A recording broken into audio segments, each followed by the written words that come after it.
The fluorescent lights of Silvergate Military Hospital's trauma bay flickered as Colonel Hayes stepped through the double doors, his boots still caked with desert sand.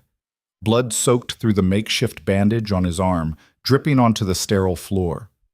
A young nurse in pale blue scrubs moved toward him, blonde hair pulled back, no makeup, eyes downcast. She looked fresh out of school. Hayes waved her off without a word. Get someone with actual experience. She stopped mid-step, didn't argue, didn't flinch, just nodded once and backed away into the corner, her hands folded at her waist like she'd heard it 1,000 times before. But as Hayes turned toward the attending physician, something caught his eye. A faded scar on her forearm, partially visible beneath her rolled sleeve. 4 parallel lines, precise, deliberate, not an accident. His stomach dropped. That mark meant something he'd seen before, in a place he'd spent 6 years trying to forget. If you want to see how far a story can travel when the truth refuses to stay buried, stay with me until the very end. Like this video, drop a comment with your city, and let me know how far this story has reached. Now, let's begin. Phoenix in late September was a furnace that didn't know when to quit. The heat shimmered off the tarmac outside Silvergate Military Hospital, distorting the horizon into something that looked more like a mirage than reality. Inside, the air conditioning rattled through ancient vents, doing just enough to keep the place from feeling like an oven but failing to mask the smell. Antiseptic mixed with old coffee and something metallic that never quite went away. Claire Bennett had been working the day shift for 3 weeks. 3 weeks of being invisible. She moved through the hallways like a shadow, quiet, efficient, never making eye contact longer than necessary. The other nurses talked over her during shift change. Doctors handed her charts without looking up. Patients asked for someone else when she entered their rooms, their eyes scanning past her for someone who looked more competent, more experienced, more anything. She didn't mind. Not really. Being underestimated had its advantages. Claire, can you grab more gauze from storage? That was Nurse Pam, a woman in her 50s with a voice that could cut through steel and a personality to match. She didn't wait for a response, just kept talking to the resident beside her about her daughter's college applications and how competitive the UC system had become. Claire nodded to no one in particular and walked toward the supply closet, her footsteps silent on the scuffed linoleum. The hospital itself was a relic. Built in the 70s, retrofitted in the 90s, and now barely holding together with duct tape and government contracts that came with more strings than funding. The linoleum floors were scuffed beyond recognition, patterns worn away by decades of gurneys and boots. The walls were that particular shade of beige that existed only in institutions, not quite tan, not quite gray, just aggressively neutral. But it was a military hospital, and that meant it saw things civilian ERs couldn't imagine. Convoy injuries, training accidents, the kind of trauma that came with wearing a uniform and the promises that accompanied it. Claire had seen worse, much worse. She returned with the gauze, set it on the counter beside a half-empty coffee mug someone had abandoned, and was about to head back to her station when the doors to the trauma bay burst open with enough force to rattle the frame. Colonel Hayes strode in like he owned the place, and in a way, he did. Tall, broad-shouldered, with a jaw that looked like it had been carved out of granite by someone who didn't believe in soft edges. His uniform was torn at the shoulder, blood seeping through a field dressing that someone had applied in a hurry, probably one of the junior officers who now hovered behind him like anxious satellites. His face was weathered, tanned from too many deployments under desert suns, and his eyes were the kind of hard that came from making decisions no one should have to make. "Where's Dr. Callahan?" Hayes barked at the nearest nurse, his voice carrying the weight of someone who expected immediate compliance. "In surgery, sir. Won't be out for another hour at least." The nurse, young, maybe 25, looked like she wanted to shrink into the wall. Hayes muttered something under his breath that sounded like a creative combination of military acronyms and was already scanning the room with the tactical awareness of someone who never really left the battlefield. His eyes landed on Claire. She was already moving toward him, instinct kicking in before conscious thought. She grabbed a fresh trauma kit from the shelf, her movement smooth and practiced, and gestured toward the nearest bed with its crisp white sheets and monitoring equipment that beeped softly in standby mode. "Sir, if you'll sit down, I can take a look at that and get someone more qualified." The words weren't loud, weren't even particularly harsh by military standards, just dismissive, like she was a piece of furniture that had been put in the wrong place by someone who didn't know the layout. Claire stopped mid-step, blinked once, then stepped back, her face carefully neutral.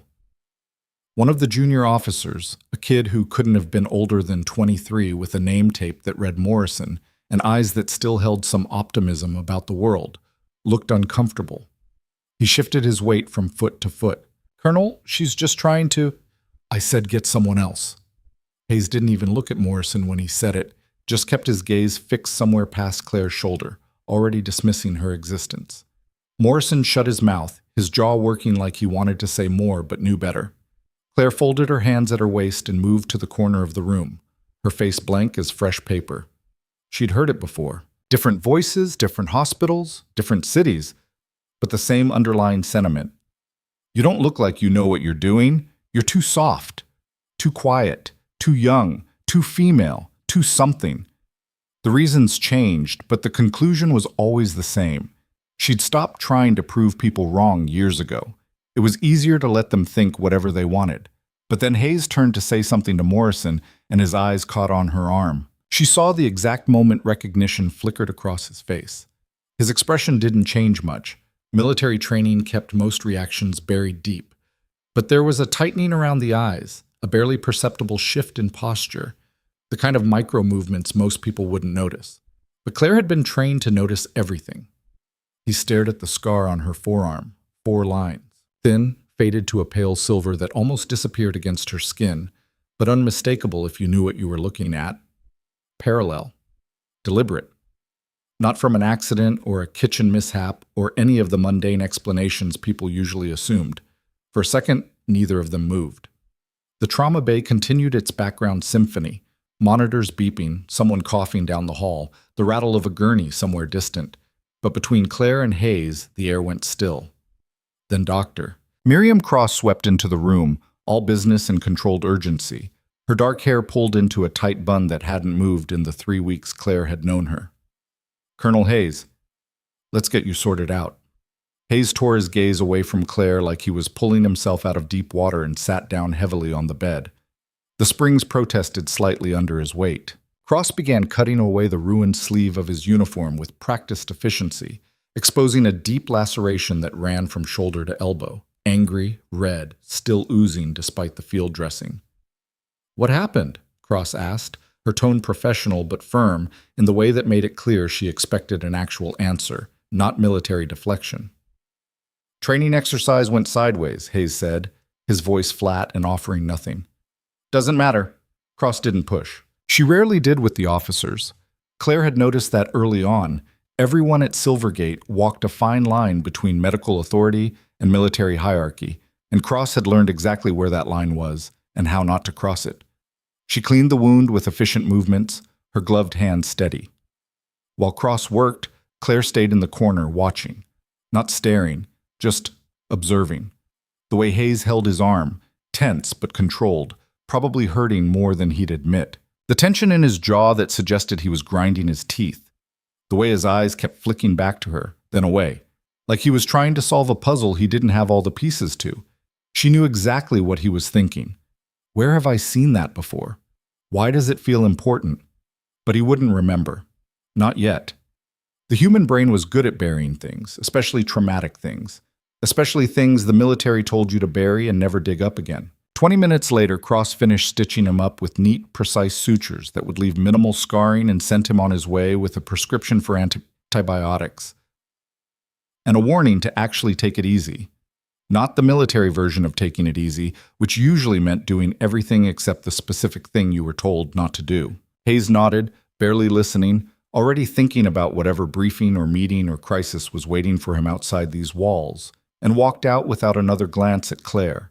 She exhaled slowly, a breath she hadn't realized she'd been holding. "Claire." She turned.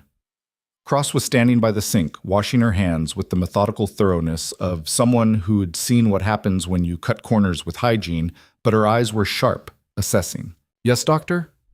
You okay?" Claire nodded. "I'm fine." Cross didn't look convinced. She dried her hands on a paper towel, tossed it in the bin, and studied Claire for another moment. All right, get back to the floor. We've got a full house tonight, and Rodriguez called in sick, so we're short-staffed. Understood. Claire turned to leave, but Cross's voice stopped her. Claire? She looked back. Cross hesitated, seemed to consider her words. You've got good instincts. Don't let people like Hayes make you doubt that. Claire managed a small smile. I won't. It wasn't entirely a lie. The rest of the shift passed in the familiar rhythm of hospital work. Routine vitals checks where patients either ignored her or treated her like an interruption. Medication rounds where she double-checked dosages and administration times because mistakes in a military hospital could end careers.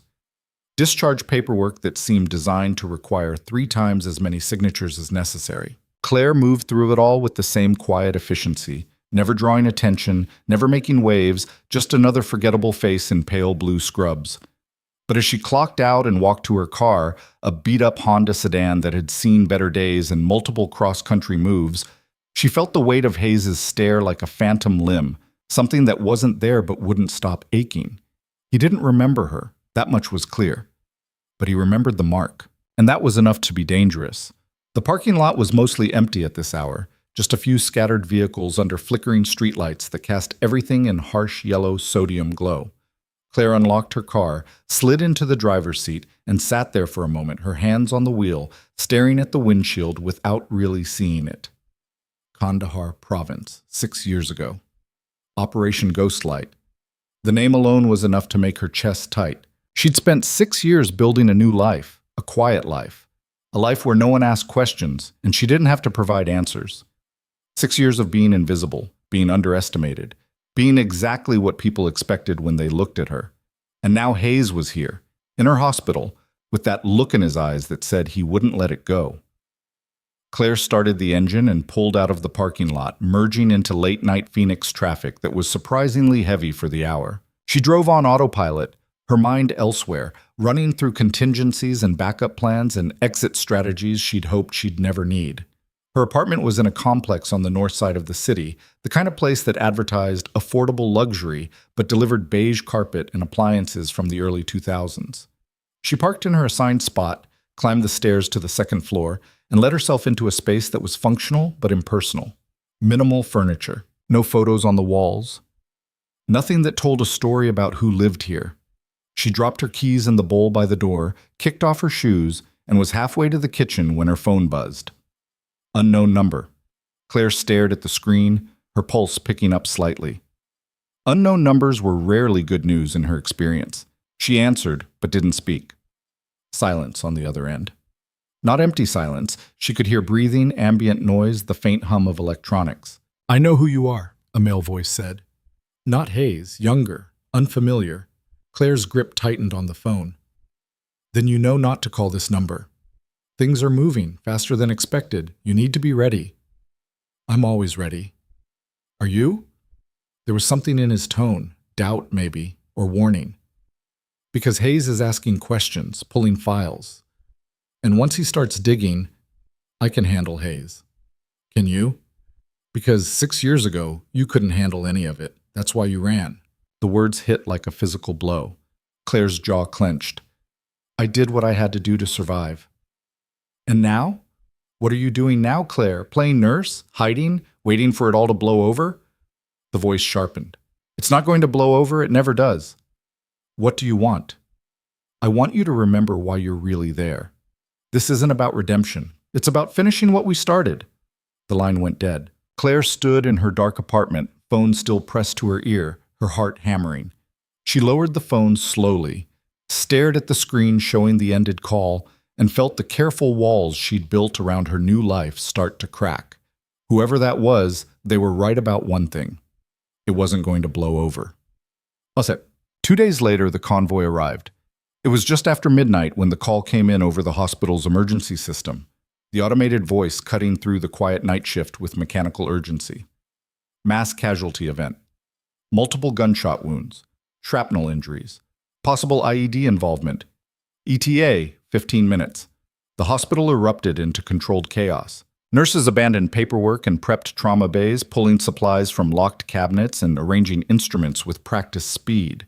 Doctors scrubbed in early, their faces set in the grim determination that came with knowing they were about to fight for lives on a ticking clock.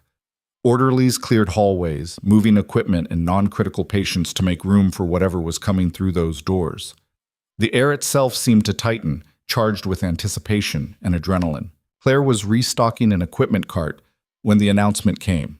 She didn't run, didn't panic. Just moved with deliberate speed, her mind already shifting gears, accessing information and training she'd kept locked away for 6 years. The first ambulance screeched to a halt outside the ER entrance, its siren cutting off mid-wail, replaced by shouting voices and the metallic clatter of a gurney being yanked from the back. The doors flew open, and the night exploded into noise and blood and controlled pandemonium. Stretchers poured in, blood everywhere, on uniforms, on skin, pooling on the white sheets and dripping onto the floor in patterns that would stain for days. Shouting, someone crying, someone else screaming orders. The sharp metallic tang of combat injuries filled the air, mixing with diesel fuel and cordite and fear. Claire didn't hesitate. She grabbed the first patient, a young private, couldn't have been more than 20, with a sucking chest wound that bubbled with each shallow breath he tried to take. His eyes were wide, terrified, fixed on her face like she was the only solid thing in a world that had suddenly stopped making sense. "Stay with me," Claire said, her voice calm but firm. "You're going to be okay, but I need you to stay with me." She was already working. Occlusive dressing over the wound, sealing it on 3 sides to prevent pressure buildup. IV line in his left arm, good vein, 1 stick, oxygen mask secured. Her movements were precise, automatic, like muscle memory she'd never lost because you never really lost this kind of training. It became part of your wiring. "Who the hell is that?" someone shouted from across the room. Claire didn't look up. She was already checking pupil response, assessing for shock, monitoring his breathing. "He needs a chest tube. Now." "I've got it." Dr. Cross appeared beside her, eyes wide with something that might have been surprise or might have been recognition.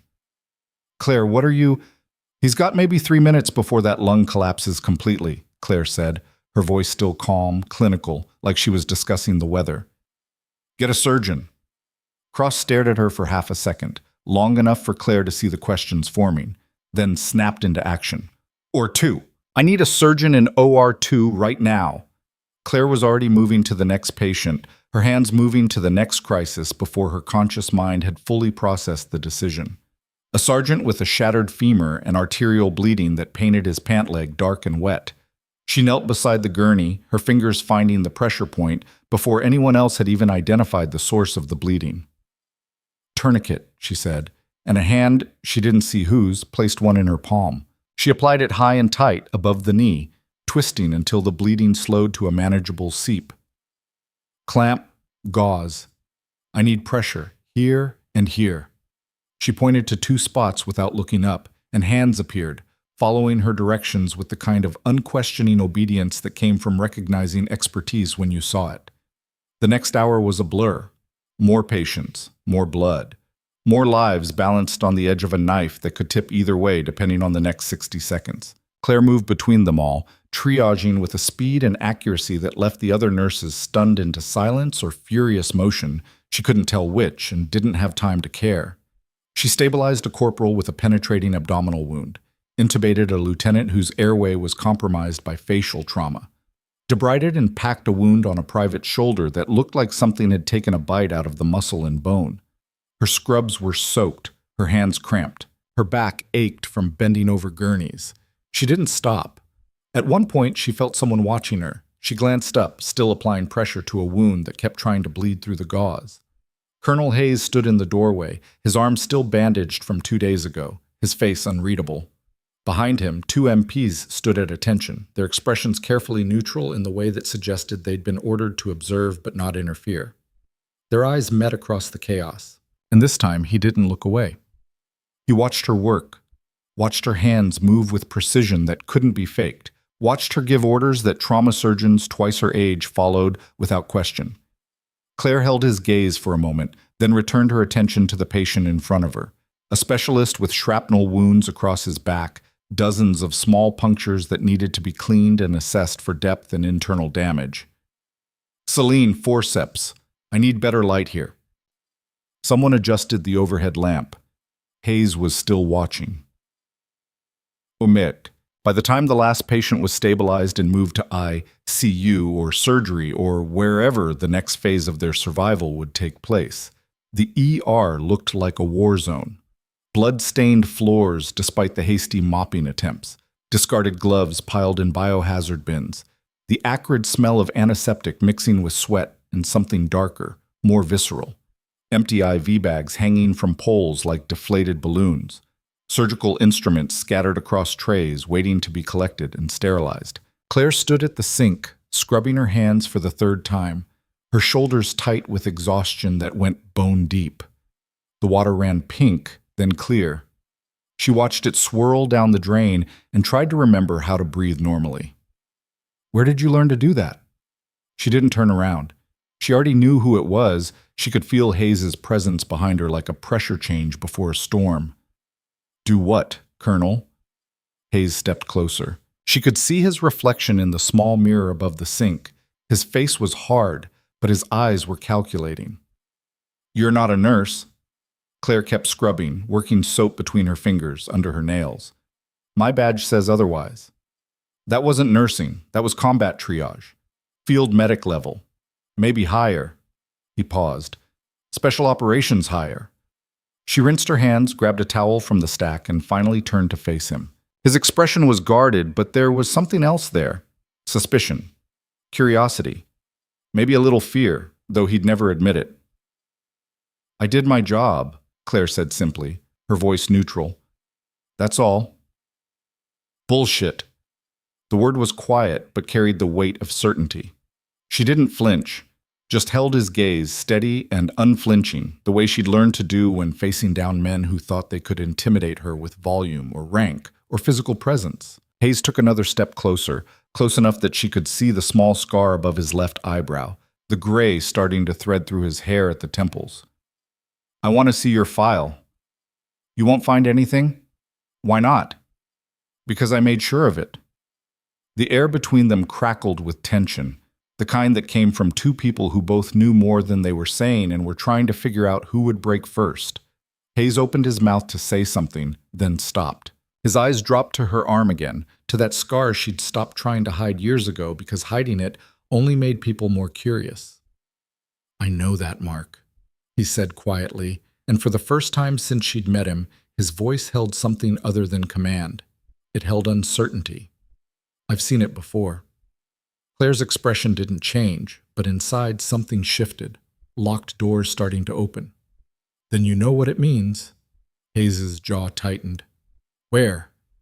She didn't answer, didn't move. Where, Bennett? The use of her last name felt different coming from him, more personal, like he was trying to establish connection, create familiarity, bridge the gap between stranger and something else. Kandahar province, she said finally, her voice flat and factual. 6 years ago, Operation Ghostlight. The color drained from Hayes's face, all of it. He went from tanned and weathered to pale in the space of a heartbeat. His hand came up, gripping the edge of the counter like he needed the support. That's not possible, he whispered. There were no survivors. The report said, the report lied. No. Hayes shook his head, but the movement was jerky, uncertain. No, I read every page. I wrote half of it. We searched for 3 days. There was nothing. No one. Just bodies, Claire finished for him. I know. I saw them too. Hayes stared at her like she was a ghost, and maybe in a way she was. A ghost of an operation that was supposed to have stayed buried, classified, redacted from official memory. You're lying, he said, but there was no conviction in it. Am I? Claire pushed up her sleeve, fully exposing the scar. 4 parallel lines, each one representing something specific if you knew the code. How many people have you seen with this mark, Colonel? How many people would even know what it means? Hayes's breathing had gone shallow. Who are you? You know who I am. You just don't want to believe it. Before he could respond, before he could ask the next question that was clearly forming behind his eyes, the alarm blared, sharp, shrill, cutting through the silence like a blade through flesh. Lockdown. Red lights flooded the hallways, washing everything in crimson urgency. The loudspeaker crackled to life, The automated voice calm despite the message. Security breach. All personnel remain in place. This is not a drill. Repeat, this is not a drill. Hayes's hand went to his sidearm instinctively, muscle memory from too many deployments where the difference between life and death was measured in fractions of seconds. Claire's eyes snapped to the door, her body already shifting into a stance most people wouldn't recognize, but anyone with combat training would know immediately. Footsteps. Heavy. Military boots on linoleum, multiple sets, but not theirs. The rhythm was wrong. The cadence off. The double doors at the end of the hall slammed open with enough force to crack one of the small windows set into the frame, and 3 men in tactical gear stormed in, rifles raised, movements coordinated in a way that spoke of professional training. But their patches were wrong. No unit insignia, no identification, just blank black fabric where names and divisions should be. Claire's body shifted. Subtle. Controlled. Her weight balanced, her stance low, hands loose at her sides but ready. Hayes saw it. Saw the transformation from tired nurse to something else entirely, something dangerous. Bennett. She was already moving, not toward cover, not away from the threat, toward it. The lead man saw her coming, started to adjust his aim, but Claire was faster. She closed the distance in 3 strides, her hand snapping out to deflect the rifle barrel as she pivoted inside his guard. Her elbow drove into his throat, not hard enough to crush, just hard enough to make him choke and stumble back. The second man swung his rifle toward her, but Hayes was there, tackling him from the side. They went down hard, grappling for control of the weapon. The third man fired. The shot went wide, punching a hole in the wall 6 inches from Claire's head. She didn't flinch, didn't slow. She kicked the first man's knee, heard something pop, and stripped the rifle from his hands as he went down. She had the weapon up and aimed before the third man could line up another shot. "Drop it," Claire said, her voice cold and absolutely certain. For a moment, no one moved. The scene frozen like a photograph. Claire with the rifle, Hayes pinning the second man to the floor, the first man clutching his ruined knee, the third man with his weapon half raised. Then the third man smiled. It was the kind of smile that had nothing to do with humor and everything to do with people who knew something you didn't. "Hello, Sergeant Bennett," he said. "Been a long time." Claire's finger tightened on the trigger. Not enough to fire, just enough to communicate that she could. "Who sent you?" "You know who?" "I want to hear you say it." The man's smile widened. "Colonel Marcus Vance sends his regards. He's been looking for you for 6 years. And now—" His eyes flicked to Hayes. "Now he knows exactly where you are." The name hit Claire like a punch to the gut.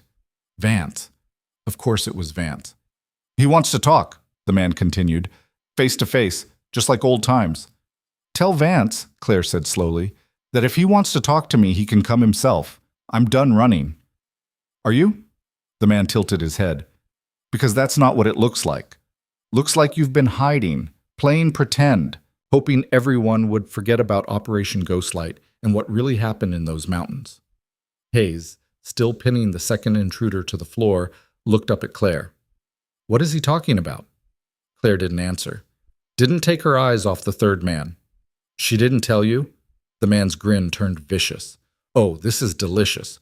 Colonel Hayes, you're standing next to the woman who killed your entire team, and she's been lying to your face about it ever since." The words hung in the air like poison. Hayes's expression went from confusion to horror to rage in the space of seconds. "What?" "It's not true," Claire said, her voice tight. "Isn't it?" The man laughed. "Ask her, Colonel. Ask her what she was really doing in Kandahar. Ask her why she's the only one who walked out of that canyon alive. Ask her why the military buried the whole operation and classified every document at the highest level." Hayes slowly stood up, releasing the second man but keeping his sidearm trained on him. His eyes never left Claire. "Is he telling the truth?" Claire's throat felt tight. "It's complicated."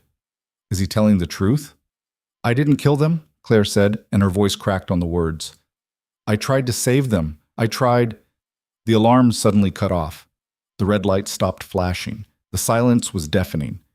And then a new voice came over the loudspeaker, cold, familiar. A voice Claire had hoped she'd never hear again. "Hello, Claire, did you miss me?"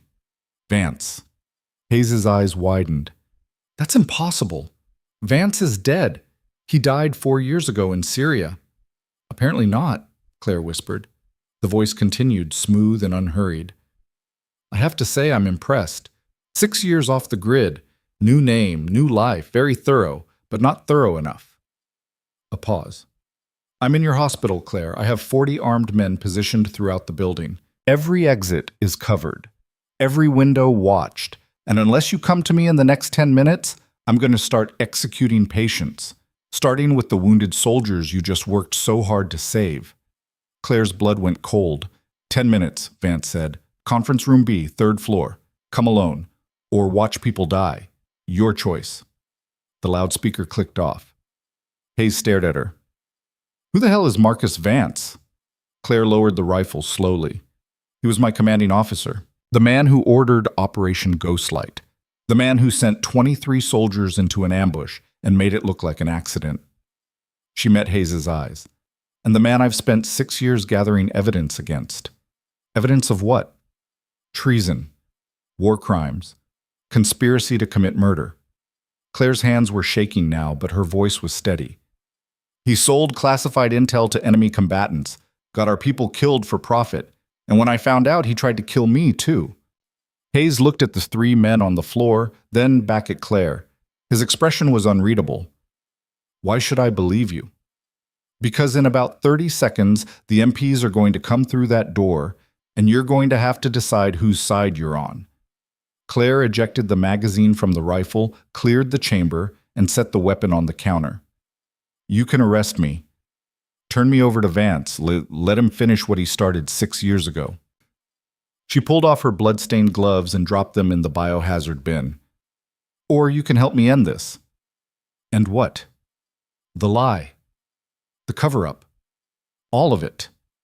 Claire's eyes were fierce now, burning with something that had been banked for 6 years but never extinguished. I have proof, Colonel. Documents, communications, financial records. Everything we need to take Vance down and clear the names of everyone who died in Kandahar. But I can't do it alone. Footsteps in the hallway. Getting closer. Hayes's hand tightened on his sidearm. His eyes moved between Claire and the door, calculating odds, weighing options, making the kind of split-second decision that defined a military career. If you're lying to me, I'm not. If you're lying to me, Hayes repeated, I will personally make sure you spend the rest of your life in military prison. Understood. The footsteps stopped just outside the door. Hayes holstered his weapon and turned to face the entrance, his shoulders squared, his expression hard. Then I guess we're about to find out if truth is worth dying for. The doors burst open, and everything went to hell. The MPs came through the door with weapons drawn, their faces tense beneath their helmets. 4 of them, spread out in tactical formation, barrels sweeping the room until they landed on the 3 men sprawled on the floor and the discarded rifle on the counter. Stand down! Hayes barked before anyone could make a move that would complicate things further. The lead MP, a sergeant with a name tape that read Kowalski, hesitated. His eyes moved from Hayes to Claire to the men on the ground, processing the scene in fragments that didn't quite add up to a coherent picture. Sir, we got reports of shots fired, and these men are not military personnel, Hayes cut him off. They breached security. One of them is injured. Get them secured and into custody. I want them separated, no communication between them, and I want a full sweep of the hospital, every floor, every room. Kowalski's jaw worked. Sir, with respect, we need to confirm your authority to Hayes pulled out his ID, flipped it open so the overhead lights caught the edge of his rank insignia and security clearance level. You need more than that, Sergeant? Kowalski glanced at the ID, then straightened. No, sir. We'll get it done. Good. And Kowalski? Sir? No one leaves this building. No one comes in. Full lockdown until I say otherwise. The MPs moved in, zip-tying the 3 intruders with efficient brutality.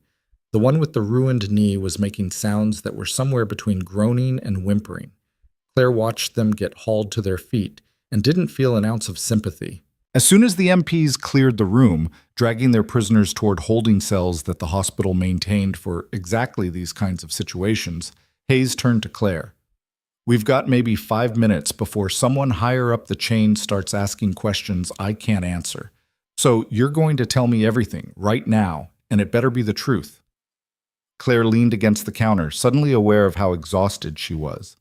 "Vance won't wait 10 minutes. He'll start killing people in 8. Then talk fast." She took a breath, organized her thoughts into something linear. 6 years ago, I was part of a specialized intelligence unit.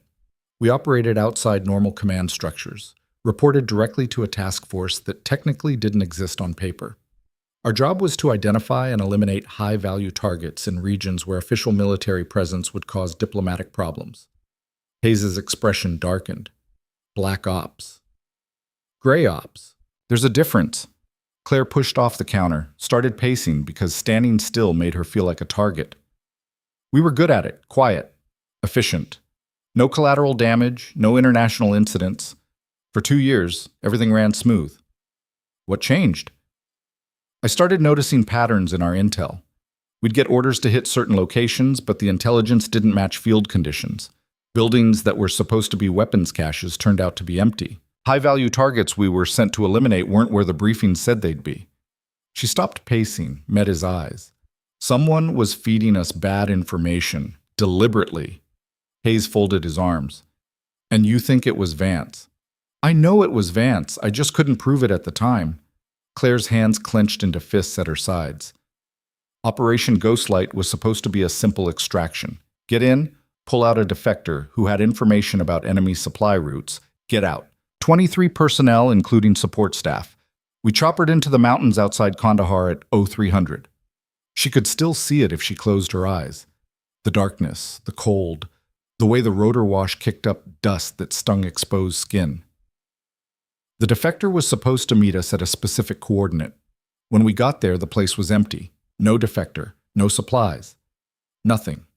Her voice went flat, the way it did when she was describing things she'd rather forget. Vance radioed in, told us to hold position, said the asset was running late, would be there within the hour. But he wasn't. No. What showed up instead was an enemy patrol. 50 men, maybe more. They knew exactly where we were. Had the high ground, the numbers, the firepower. Claire's jaw tightened. It wasn't an ambush, it was an execution. Hayes was silent for a long moment. When he spoke, his voice was careful. The official report said equipment failure. Said the team got caught in a dust storm, crashed the chopper trying to evac. The official report is a lie. Claire's eyes blazed. We fought for 3 hours. Lost 18 people in the first 30 minutes. The rest of us held a defensive position in a canyon, but we were running out of ammo, out of options. I was the communications specialist, so I kept trying to raise command, get us air support, anything. And every channel was jammed, every frequency blocked. Someone didn't want us calling for help. She swallowed hard. Around hour 2, I managed to punch through on a backup encryption. Got through to a logistics officer at Bagram. Told him we needed immediate extraction. Gave him our coordinates. He said he'd get birds in the air. Did he? I don't know. Because 30 seconds after I signed off, Vance came on the line. Claire's voice went cold. He told me to stop broadcasting, said I was compromising the mission. I told him the mission was already compromised and we needed help. He said... She stopped, the words catching in her throat. Hayes waited. He said some losses were acceptable, that the bigger picture required sacrifices. And then he ordered me to destroy our communications equipment and prepare for final stand protocols. Which means fight until you're dead and make sure you don't leave anything useful behind for the enemy. Claire's laugh was bitter. I refused. Told him I wouldn't condemn my team to die for whatever game he was playing. That's when he told me the truth. What truth? That we were never meant to come back. That Operation Ghostlight was designed to fail from the beginning. The defector didn't exist. The intelligence was fabricated. We were bait. Her voice cracked. Bait to draw out enemy forces so a drone strike could take them all out at once. Except Vance needed us on the ground to make the enemy commit enough resources to justify the strike. Hayes' face had gone pale. He used his own people as bait. And then he was going to blame the whole thing on equipment failure and bad weather. Clean, simple. No one asked questions about a mission that officially never happened. Claire's hands were shaking now. But I recorded the conversation, every word, saved it to an encrypted file on a backup drive I kept in my vest. Where's the drive now? Safe. Hidden. Somewhere Vance has been trying to find for 6 years. She met his eyes. That recording is enough to end his career, send him to prison for the rest of his life. Maybe get him executed for treason, but only if I can get it into the right hands without getting killed first. Hayes processed this, his tactical mind clearly working through angles and implications. How did you survive? The drone strike happened 40 minutes after Vance's transmission. Hit the enemy position like the hand of God. Massive casualties, but some of the ordnance landed close enough to our position that it collapsed part of the canyon wall, buried half our remaining team under rock and debris. Claire's voice went distant. I got thrown clear, dislocated shoulder, broken ribs, concussion. When I came to, everything was on fire and everyone else was dead. Jesus. I crawled out of that canyon, walked 15 miles to a village, bribed a local to get me across the border into Pakistan. From there I disappeared, bought fake papers, changed my name, spent 2 years moving across Asia and Europe before I felt safe enough to come back to the States. She looked down at her hands, still stained with blood from the ER work earlier. I became a nurse because I thought maybe I could save people instead of watching them die. Thought maybe I could build a life where no one asked questions and I didn't have to keep looking over my shoulder. But Vance found you anyway. Apparently, Claire glanced at the clock on the wall. We've got 3 minutes before he starts shooting patients. Hayes pulled out his phone, started typing rapidly. I'm calling in reinforcements, federal agents, military police, everyone I can get. They won't get here in time.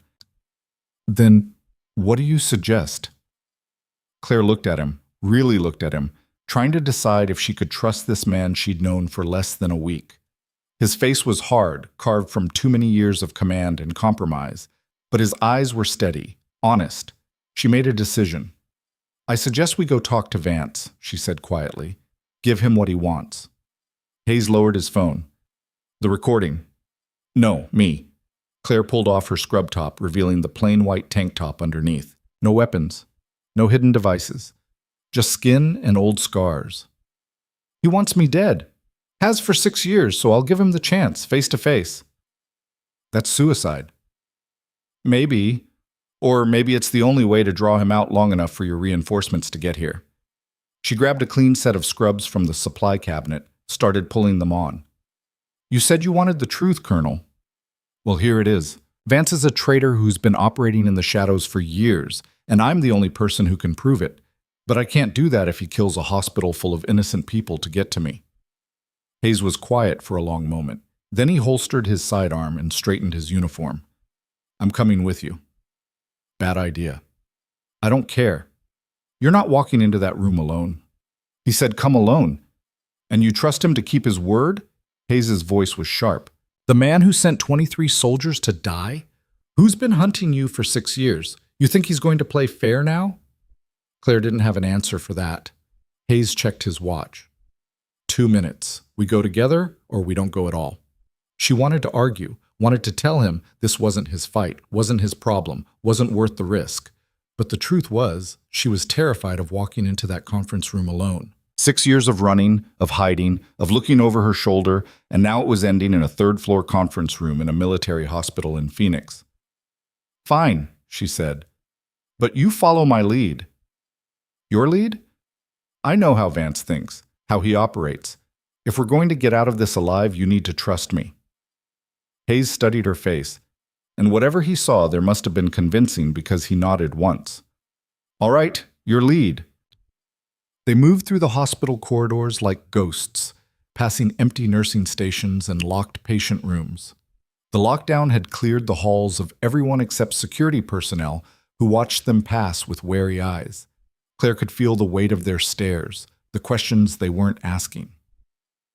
The elevator ride to the third floor was silent.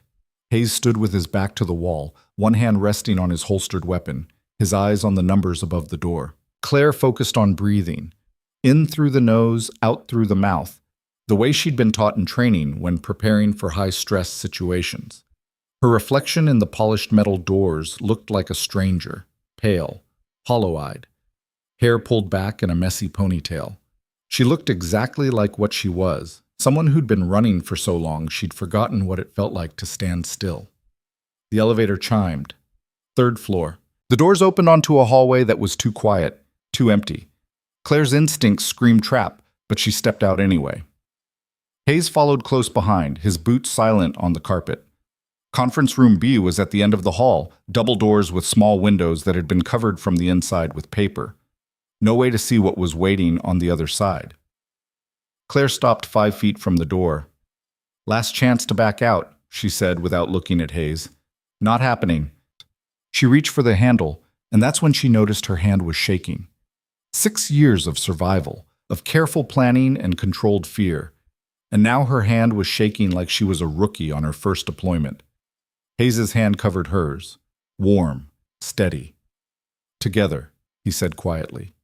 Claire nodded, took a breath, and pushed the door open. The conference room was larger than she expected. Long table in the center, chairs pushed back against the walls, windows overlooking the parking lot 3 stories below. And standing at the far end of the room, backlit by the Phoenix sunrise bleeding through the blinds, was Marcus Vance. He looked older than she remembered, grayer, thinner, but his eyes were the same, cold and calculating and absolutely certain of his own righteousness. "Sergeant Bennett," he said, and his voice was exactly as she remembered it, smooth, cultured, the voice of someone who'd learned to command through words rather than volume. "You're looking well. Nursing suits you." Claire stepped into the room. Hayes followed, positioning himself slightly behind and to her left, covering her blind spot. "Vance. Colonel Vance, please. I did earn the rank, even if circumstances required me to step away from official service." "You mean after you faked your death in Syria?" Vance smiled. "An unfortunate necessity. There were people asking uncomfortable questions. Better to let them think I was gone." Claire scanned the room, looking for threats, for weapons, for the armed men Vance had claimed to have throughout the hospital. She saw none of them. Just Vance, standing alone by the window like he didn't have a care in the world. "Where are your people?" she asked. "Around, close enough to respond if needed, far enough to give us privacy for this conversation." Vance's eyes flicked to Hayes. "Colonel, I don't believe we've been formally introduced. Marcus Vance. I served with distinction for 23 years before political realities forced my early retirement." Hayes didn't respond, just stared at Vance with the kind of cold contempt usually reserved for enemy combatants. Vance seemed amused by the silence. "Not much for conversation, I see. That's fine. This really is between Claire and myself anyway." He turned his full attention back to her. 6 years. I have to admit, you did better than I expected. I had you tagged for maybe 18 months before you made a mistake. But 6 years, that's impressive. "What do you want, Marcus?" "What I've always wanted. The recording, the one you made of our final conversation in Kandahar." He said it like he was asking about the weather.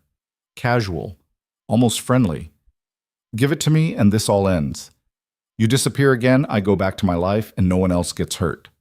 "And if I don't?" Vance's expression didn't change, but something shifted in his eyes, something cold.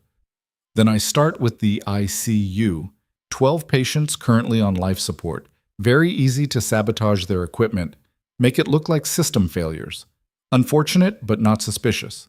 Claire's hands clenched into fists. "You'd kill wounded soldiers to cover your ass." "I do what's necessary to protect operational security, just like I did 6 years ago, just like I'll do today." He took a step forward. "You were always too sentimental, Claire, too attached to the idea that individual lives matter more than the mission. That's why you never made it past Sergeant, couldn't see the bigger picture." "The bigger picture," Claire repeated, her voice tight with barely controlled rage. "You mean the picture where you sell classified intelligence to the highest bidder? Where you send your own people to die so you can profit from their deaths?" Profit is such a crude word. I prefer to think of it as resource optimization. Hayes made a sound that was somewhere between a growl and a laugh. "You're insane." "I'm pragmatic, Colonel Hayes. There's a difference." Vance pulled out his phone, held it up so they could see the screen. "I have men positioned throughout this hospital. One text from me, and they start shooting. Patients, nurses, doctors, everyone." His thumb hovered over the screen. "The recording, Claire. Last chance." Claire stared at him, her mind racing through options and outcomes and probabilities. She could give him a fake, tell him it was destroyed, try to stall long enough for Hayes's reinforcements to arrive. But none of those options ended with Vance in custody. None of them ended with justice for the 22 people who died in Kandahar. So she made a different choice. "I don't have it," she said quietly. Vance's eyes narrowed. "Excuse me?" "The recording. I don't have it. Never did." "You're lying." "Am I?" Claire took a step forward, and she saw Vance's hand twitch toward something under his jacket. A weapon. "You spent 6 years hunting me because you assumed I had proof, but I never said I had the recording, Marcus. I said I had evidence." Vance's expression shifted, uncertainty flickering across his features for the first time. "What evidence?" "Financial records, communications logs, travel manifests. 6 years worth of documentation that I've been gathering piece by piece, building a case against you." Claire's voice was steady now, certain. "The recording was just the start, but you taught me well. One piece of evidence can be discredited, destroyed, explained away. But a pattern, a trail of corruption spanning years, that's harder to bury." Vance lowered his phone slightly. "You're bluffing." "Maybe. Or maybe while you were looking for one recording, I was building an entire case file. Bank accounts in the Caymans, arms deals with enemy combatants, payments from foreign intelligence services." She paused. "Names of other soldiers you sent to die. Dates, locations, all of it documented and ready to be released if anything happens to me." The silence in the room was absolute. Then Vance laughed. It wasn't a pleasant sound. "You think you're clever. Think you've won. But here's what you don't understand, Claire. Even if you have all that evidence, even if you release it, who's going to believe you? You're a deserter, a woman who abandoned her post and let her entire team die. You think anyone will take your word over mine?" "They might not," Hayes said, speaking for the first time since entering the room. "But they'll take mine." Vance turned to him, and for the first time, there was genuine surprise on his face. Hayes pulled out a small recording device from his pocket, held it up. The red light was blinking, recording. "Colonel Marcus Vance, just so we're clear, you just admitted to killing American soldiers for profit, threatening to execute patients in a military hospital, and committing treason against the United States. All of that recorded on a device that's also transmitting to military intelligence in real time." The color drained from Vance's face. "Surprise," Hayes said, and his smile was razor sharp. Bennett wasn't the only one gathering evidence. Vance's hand went to his jacket, pulling the weapon, a compact pistol, but Claire was faster. She closed the distance in 2 strides, her training kicking in like she'd never stopped using it. Her hand caught his wrist, twisted hard enough to make him grunt in pain, and the gun clattered to the floor.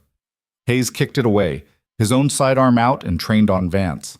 "On your knees," Hayes commanded. "Hands behind your head."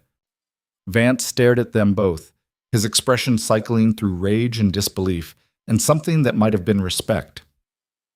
"You won't get away with this. I have resources, connections, people who will do what?" Claire cut him off. "Help a traitor who just confessed to multiple counts of murder and conspiracy?" She leaned close enough that he could see the fury in her eyes. "Your people are already being rounded up. Every man you positioned in this hospital is being detained by federal agents. It's over, Marcus." Vance's jaw worked, and for a moment, Claire thought he might try something desperate. But then his shoulders sagged and he slowly lowered himself to his knees, hands behind his head. The door burst open and MPs flooded in, followed by agents and FBI windbreakers. They swarmed Vance, zip-tying his hands and reading him his rights in voices that were mechanical with repetition. Claire stepped back, suddenly aware that her legs were shaking. Hayes was beside her, one hand on her shoulder, steadying her. "You did good," he said quietly. She couldn't speak, could barely breathe. 6 years of running, of fear, of waiting for this moment, and now that it was here, she didn't know what to feel. They watched the agents haul Vance to his feet and march him toward the door. As he passed Claire, he stopped, forcing the agents to pause. "This isn't over," he said, his voice low and venomous. "You think you've won, but there are others. People higher up the chain. This goes deeper than you know." Claire met his eyes without flinching. "Then I guess I'll just have to keep digging." Vance smiled, but there was no humor in it. You have no idea what you've started. The agents pulled him away, and the door closed behind them with a finality that echoed in the sudden silence. Hayes lowered his weapon, safed it, holstered it. What did he mean by that? Others higher up? Claire was staring at the door, her mind already working through the implications. I don't know, but her phone buzzed. Unknown number, again.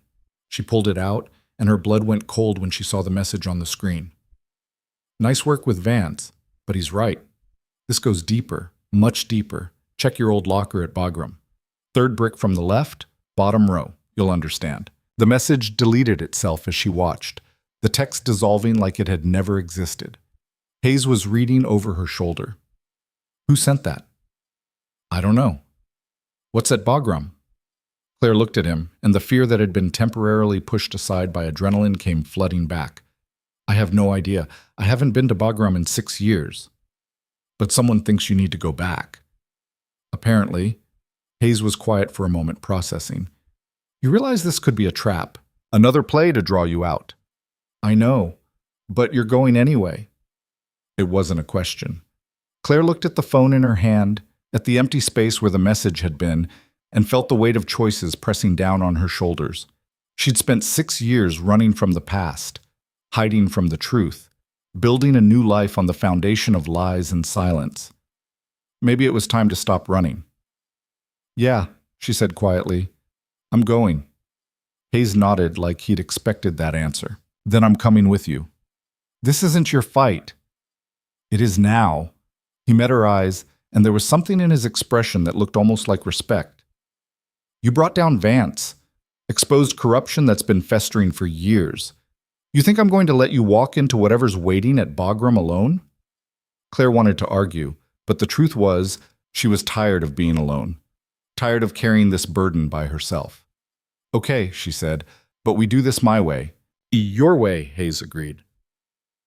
The hospital around them was starting to return to normal. Lockdown lifted. Patients being moved back to their rooms. Medical staff emerging from hiding spots and safe rooms, their faces shocked and confused and demanding explanations no one could quite give yet. Claire looked out the window at the Phoenix sunrise, at the city waking up to a day that would be full of questions and investigations and bureaucratic nightmares. And somewhere in a military base halfway around the world, there was a brick waiting to be moved, a secret waiting to be uncovered. Whatever was hidden at Bagram, it was important enough that someone had risked exposing themselves to send her that message. Important enough to suggest that Vance was just one piece of a much larger puzzle. Claire's hand moved unconsciously to the scar on her forearm. 4 lines. 4 soldiers who died in her arms in that canyon in Kandahar, bleeding out while she whispered promises she couldn't keep. I'll make this right. I'll find the truth. I won't let you be forgotten. When do we leave? Hayes asked. Claire turned away from the window, her jaw set. As soon as possible, before whoever sent that message changes their mind. Hayes pulled out his phone, started making calls. Arrangements, transportation, clearances. And Claire stood in the empty conference room, staring at the spot where Vance had stood, and wondered what kind of darkness she was about to uncover, because Vance's last words kept echoing in her mind. This goes deeper than you know. Somewhere in the hospital, an alarm started beeping. Medical emergency, code blue.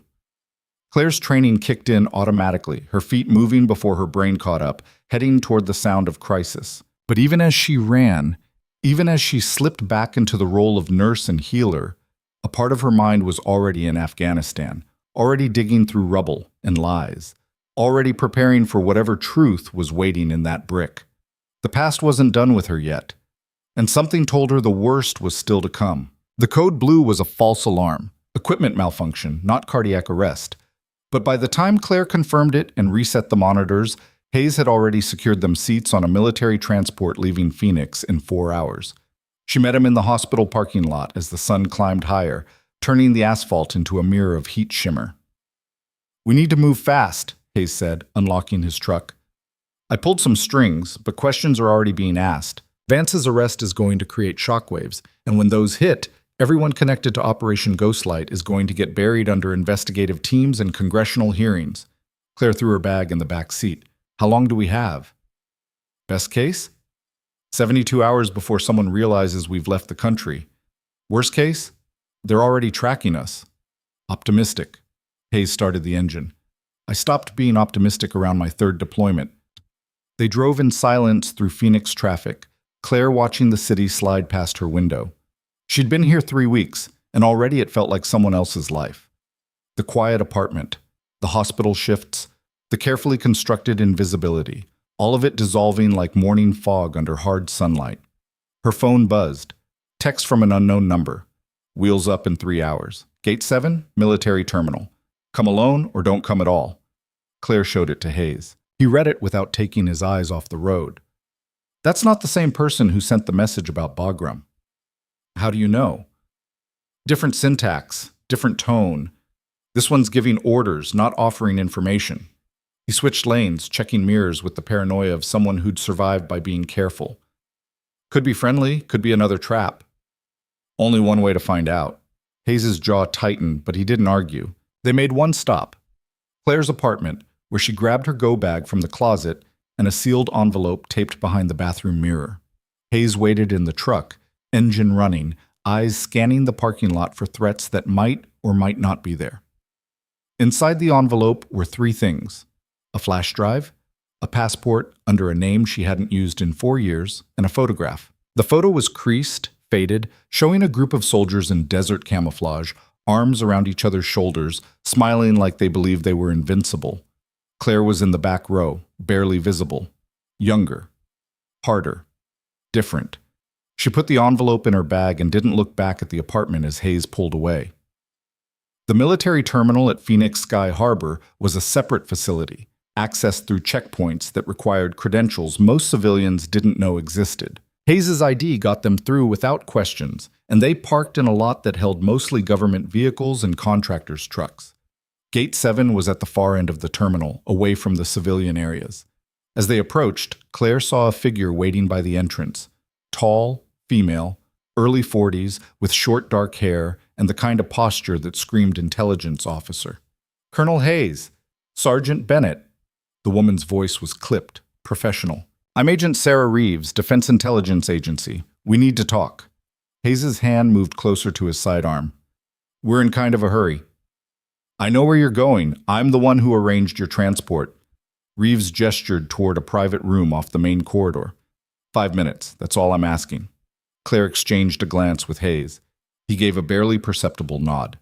The room was small, soundproofed, with a table and 3 chairs. Reeves closed the door behind them and didn't sit down.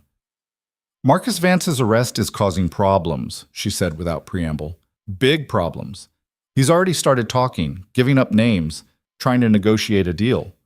"Let him talk," Claire said. "More evidence for the prosecution." "It's not that simple. The names he's giving, they include serving generals, senators, defense contractors with billions in government contracts. People who have the resources and motivation to make this go away." Reeves pulled out a tablet, swiped through screens. In the last 2 hours, 3 separate investigations into Vance's activities have been shut down. Evidence has gone missing. Witnesses have recanted statements. Hayes leaned against the wall.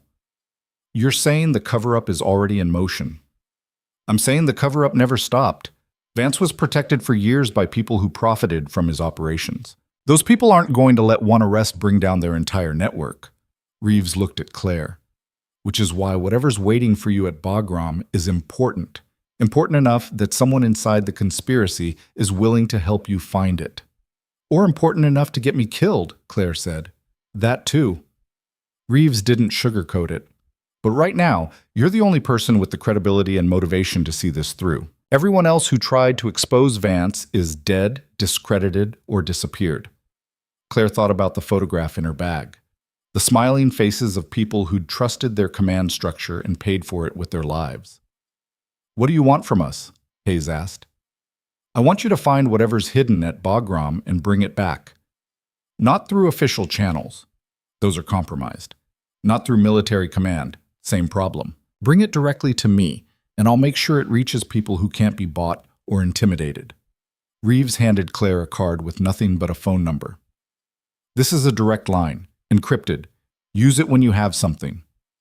And if we don't find anything, Then a lot of good people died for nothing, and the people responsible get away with it. Reeves opened the door. Your plane leaves in 30 minutes. I suggest you be on it. The C-130 transport was loud, uncomfortable, and filled with cargo containers that left barely enough room for the fold-down seats along the walls. Claire and Hayes strapped in as the engine spooled up, the vibration rattling through metal and bone. There were 4 other passengers, all military contractors, all carefully not making eye contact or asking questions. People who'd learned that curiosity in this business could be terminal. The flight to Bagram was 18 hours with 2 refueling stops. Hayes slept in short bursts, the practiced rest of someone who'd learned to grab sleep wherever possible. Claire couldn't sleep. She kept thinking about that brick, about what might be hidden there, about who'd left it and why. Somewhere over the Atlantic, her phone buzzed despite the airplane mode. Another impossible message. They know you're coming. Trust no one at Bagram. The brick is compromised. New location. Supply depot. Sector 9. Container marked Delta 73. You have 12 hours. The message deleted itself. Claire showed Hayes, who was awake now, staring at the phone with the kind of focus that came from realizing the rules had changed mid-game. That's the same sender as the first message, he said quietly, speaking under the engine noise. Different from the one at the airport. How many people are playing this game? More than 2, less than we can count. Hayes handed back the phone. Question is, which ones are trying to help us and which ones are trying to kill us? Maybe both. Maybe. The plane hit turbulence and Claire's stomach lurched. She closed her eyes, tried to center herself, but all she could see was that canyon in Kandahar, the fire, the blood, the faces of people she couldn't save. When they landed at Bagram, the heat hit like a physical assault. Afghanistan in late September was cooler than summer, but still brutal for anyone not acclimated. The base looked different than Claire remembered. Expanded, more fortified, more cameras watching every angle. They cleared customs with Hayes' credentials, but the security officer checking their documents held Claire's passport a beat too long. Purpose of visit? Logistics assessment, Hayes said smoothly. Equipment evaluation for potential contract work. The officer studied them both, then handed back the documents. Welcome to Bagram. Watch your step. We've had some security concerns lately. Outside the terminal, a private car was waiting. The driver was local, middle-aged, with eyes that had seen too much and a face that gave away nothing. Colonel Hayes? The driver's English was accented but clear. I'm Rashid. Agent Reeves arranged your transport. They got in. Rashid pulled away from the terminal, navigating the base roads with the confidence of someone who'd driven them 1,000 times. Supply depot, Sector 9, Claire said. Rashid's eyes flicked to the rearview mirror. That area is restricted. High security. Can you get us close? I can get you to the perimeter fence. After that, you're on your own. He paused. But I should tell you, there was an incident at Sector 9 2 days ago. Attempted break-in. Security has been increased. Patrols every 15 minutes. Hayes leaned forward. What were they trying to steal? No one knows. The container they targeted was empty, but the men who tried... Rashid trailed off. What about them? They disappeared. No arrest records, no detention logs. Just gone. Claire and Hayes exchanged looks. 20 minutes later, Rashid pulled over near a section of fence that bordered a maintenance area. Beyond it, rows of shipping containers stretched into the distance, each one marked with alphanumeric codes. Sector 9 is 300 meters that way, Rashid pointed. Delta containers are in the southwest corner. I'll wait here for 1 hour. If you're not back by then, I leave. Fair enough. Hayes checked his sidearm, made sure he had extra magazines. Claire had no weapon, had left Phoenix without one, and was starting to regret that decision. They approached the fence. It was chain link, topped with razor wire, but there was a maintenance gate 50 meters down that looked less secure. Hayes picked the lock in under a minute, apparently a skill he'd picked up somewhere between West Point and his first combat deployment. Inside the fence, they moved between containers, using them for cover, watching for patrols. The heat was oppressive, turning the metal containers into radiators that baked the air around them. Delta 73 was exactly where it should have been, marked with faded paint and secured with a heavy padlock. Hayes worked on the lock while Claire kept watch, her nerves stretched tight. Got it! Hayes pulled the lock free and opened the container door. Inside was darkness and the smell of dust and old canvas. Hayes pulled out a flashlight, swept the beam across the interior. Empty. Completely empty except for... Claire saw at the same time Hayes did. A small package, wrapped in waterproof material, taped to the ceiling of the container where it would be invisible from the doorway. Hayes reached up, pulled it down. The package was about the size of a brick, surprisingly heavy. "Open it," Claire said. Hayes cut the tape with his knife. Inside was another layer of protection. A hard case, military grade, the kind used for sensitive electronics. He opened the case. A phone. Old model, basic, prepaid. And a note written on paper that had started to yellow with age. Claire picked up the note, read it by flashlight. "If you're reading this, I'm probably dead. What's on this phone will explain everything. Who ordered Ghostlight, who profited from it, and who's been protecting the operation for the last 6 years. But the evidence only matters if it reaches the right people. Trust Major Elena Vasquez, Defense Intelligence Agency. She's been investigating this from the inside. The password is the date of the Kandahar operation. Captain James Holloway." Claire's hand started shaking. She knew that name. Holloway had been her commanding officer before Vance, had been on the convoy that died in Ghostlight. "He survived?" she whispered. "Long enough to leave this." Hayes was already turning on the phone, which still had battery charge despite years of storage. What was the date? September 21st, 6 years ago. Hayes entered the numbers. The phone unlocked. What they found made Claire's blood run cold. Files. Dozens of them. Audio recordings of conversations between Vance and people whose names she recognized from news broadcasts. Financial transactions showing money moving from defense contractors to offshore accounts and then back into campaign contributions for senators on military oversight committees. Orders to falsify intelligence reports. Authorizations for operations designed to create justification for increased defense spending. And photographs. Vance meeting with foreign intelligence officers, documents being exchanged, money being counted. But the worst file was labeled Ghostlight Final Order. Hayes opened it. A video started playing. Vance's face filled the small screen, younger but recognizable. He was in an office somewhere, speaking to someone off camera. The operation is set for the 21st. 23 personnel, all expendable. The enemy will commit significant resources to the ambush, giving us justification for the drone strike package we've been trying to authorize for 6 months. Vance's voice was matter-of-fact, discussing murder like it was a logistics problem. Casualties are acceptable. Necessary, even. Dead soldiers create political will better than living ones. The off-camera voice spoke. And the evidence? Will be eliminated with the strike. No survivors, no questions. The official report will blame equipment failure and command errors. Clean. Vance smiled. This will open up funding for 3 new programs worth over $2 billion. Our share will be transferred through the usual channels. The video ended. Claire felt sick. Hearing Vance confess was one thing. Seeing him plan it, seeing him smile about it, was something else entirely. Hayes' face had gone pale. "We need to get this to Reeves. Now." They were backing out of the container when Claire heard it. The sound of vehicles approaching fast. Multiple engines, military trucks. "Move," Hayes hissed. They ran, but there was nowhere to go. The sector was surrounded. Trucks pulling up at every exit. Soldiers pouring out, establishing a perimeter with the kind of precision that came from planning and practice. Claire and Hayes ducked behind a container, but it was too late. They'd been spotted. "Sergeant Bennett! Colonel Hayes! Remain where you are!" The voice came through a megaphone, amplified and authoritative. Hayes had his sidearm out. "How many?" Claire risked a look around the corner.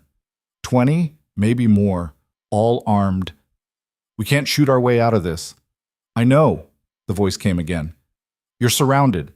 Put down any weapons and come out with your hands visible. This doesn't have to end badly." Hayes looked at Claire.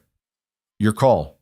She thought about the phone in Hayes' pocket, the evidence, the proof.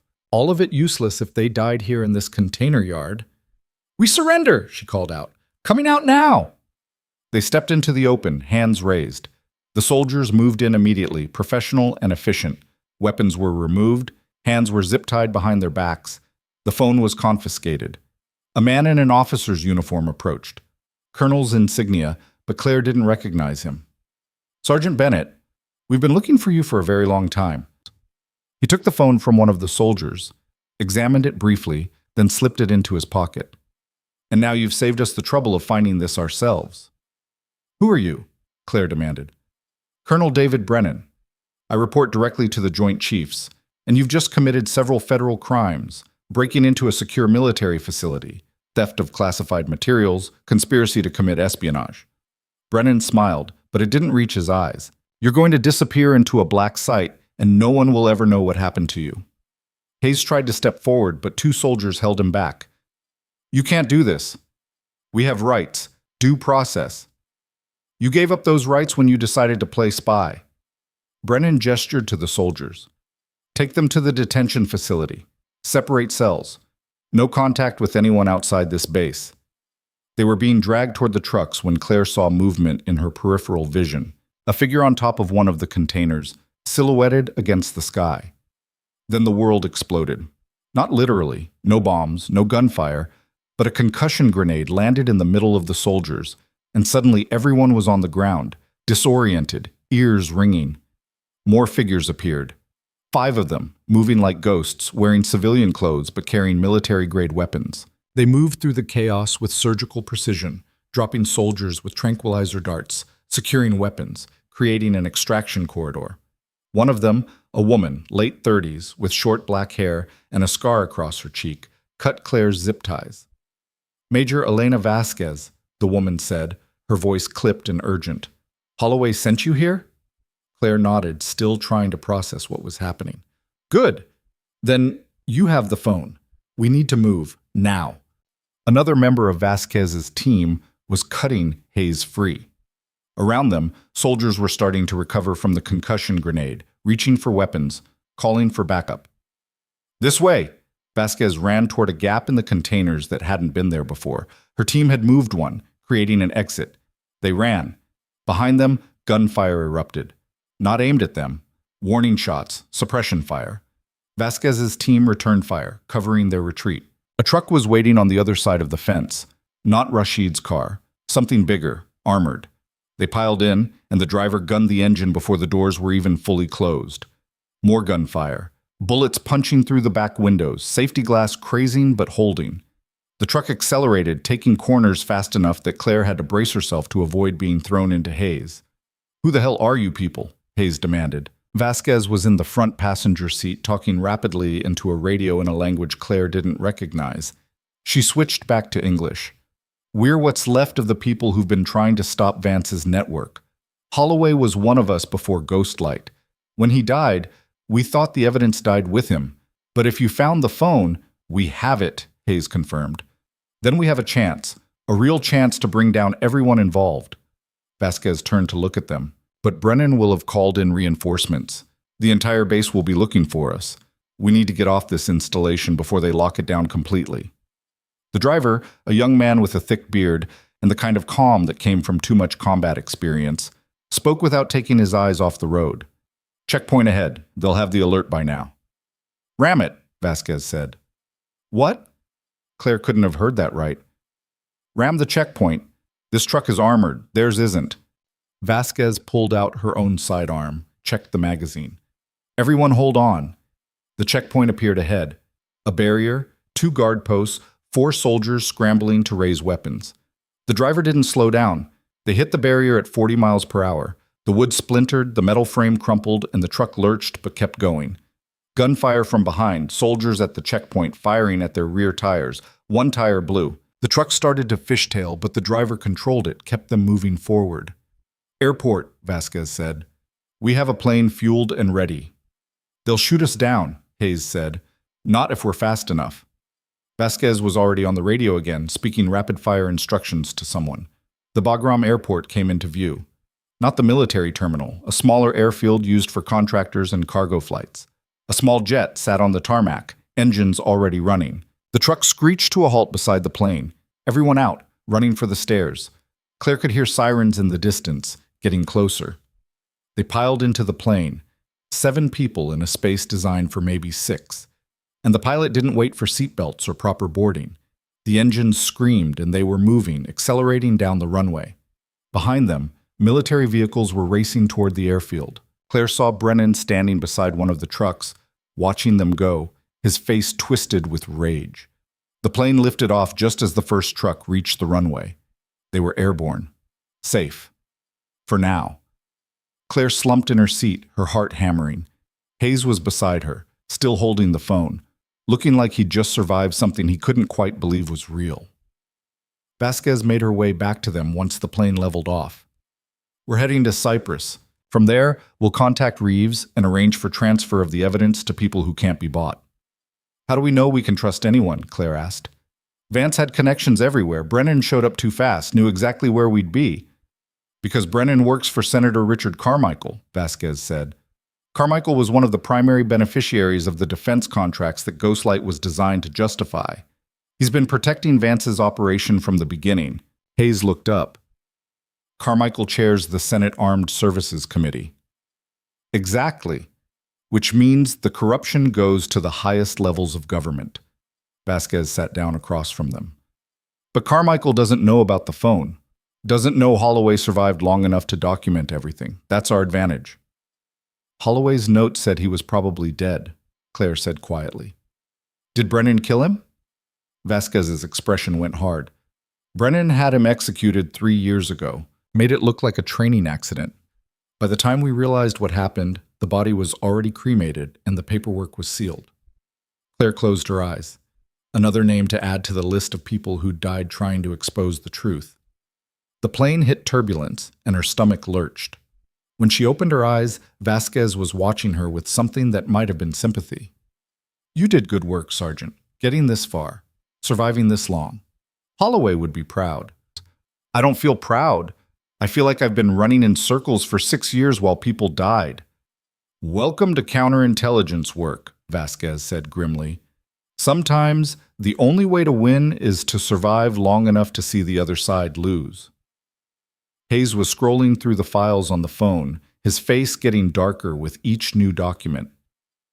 "This implicates over 40 people. Senators, generals, defense contractors, intelligence officers. If this gets out, it changes everything," Vasquez finished. "But getting it out is the hard part. These people have resources we can't match. They'll be working right now to discredit you, to bury the evidence, to make sure this never sees daylight." "Then we need to move faster than they can react," Claire said. "Agreed. Which is why when we land in Cyprus, we're splitting up.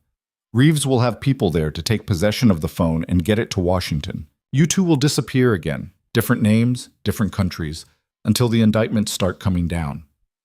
Hayes shook his head. "I'm not running. I've spent 20 years in uniform. I'm not going to hide while the people responsible for this walk free." "Then you'll die," Vasquez said bluntly. "These aren't people who play by rules or care about collateral damage.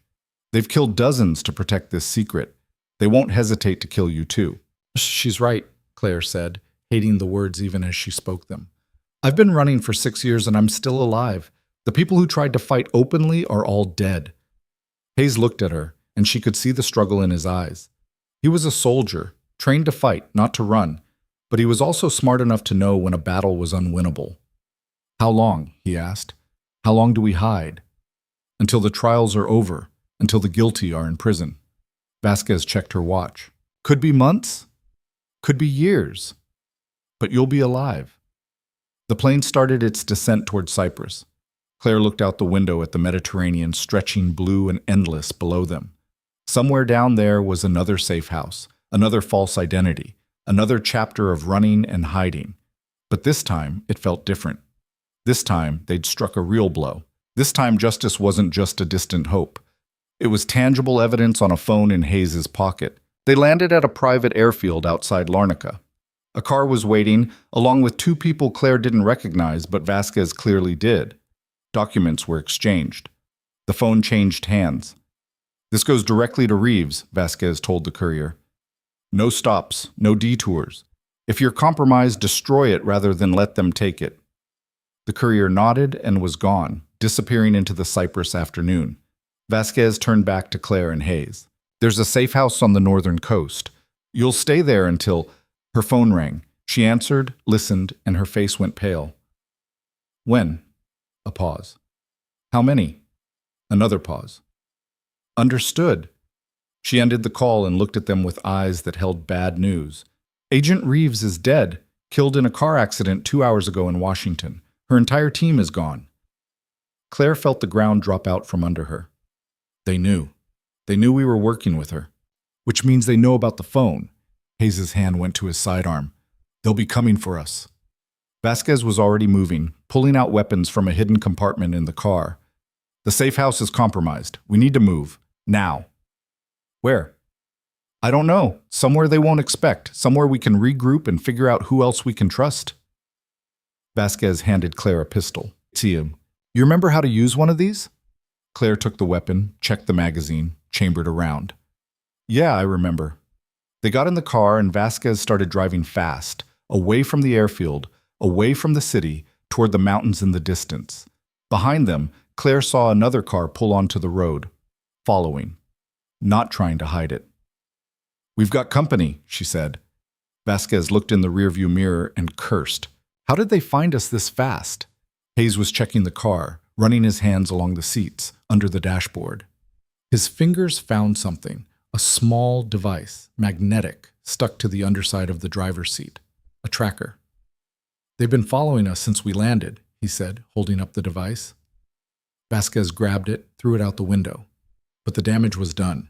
They'd been tracked to the airfield. Whoever was following them knew exactly where they were. The car behind them accelerated. Hold on, Vasquez said, and gunned the engine.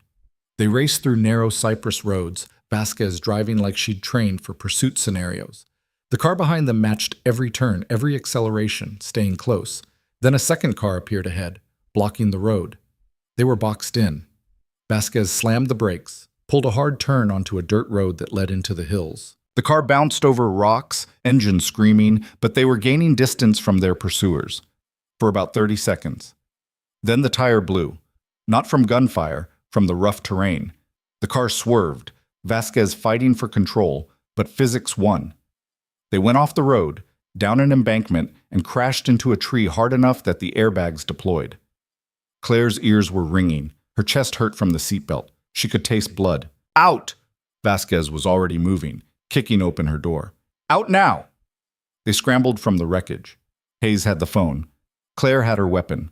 Vasquez had a rifle she'd grabbed from the trunk before it became too damaged to open. The two pursuit cars stopped at the top of the embankment. Men got out, 6 of them. Armed, professional. Run, Vasquez said. I'll hold them. We're not leaving you, Claire said. You have to. The phone is the only thing that matters now. Get it to someone who can use it. Vasquez was already finding cover behind a rock, sighting down her rifle. Go! Hayes grabbed Claire's arm, pulled her into the trees. Behind them, gunfire erupted. They ran through scrub brush and rocks, the Mediterranean sun beating down, sweat soaking through their clothes. Claire could hear pursuit behind them, boots on rocks, voices calling coordinates. They reached a cliff edge. Below, maybe 40 feet down, was water. Not the sea, a reservoir or lake shimmering in the heat. Can you swim? Hayes asked. Yeah. Then jump. They jumped. The impact with the water drove the air from Claire's lungs, cold, shockingly cold after the heat. She kicked for the surface, broke through gasping. Hayes was beside her, still holding the phone above his head. Swim, that way. They swam toward the far shore, expecting gunfire from above. But none came. Maybe their pursuers thought the fall had killed them. Maybe they were searching for a way down. Either way, it bought them time. They reached the shore and collapsed on the rocks, coughing water, exhausted. Vasquez, Claire said between breaths. Hayes shook his head. The gunfire had stopped. Either Vasquez had won or she'd lost. Given the numbers, Claire knew which was more likely. We need to move, Hayes said. Find a phone, contact someone. Who? Everyone we've contacted is dead or compromised. Hayes pulled out the waterproof case with Holloway's phone. Somehow, impossibly, it had survived. Then we go public. Send these files to every news organization we can think of. Make it too big to bury. They'll kill us before we can.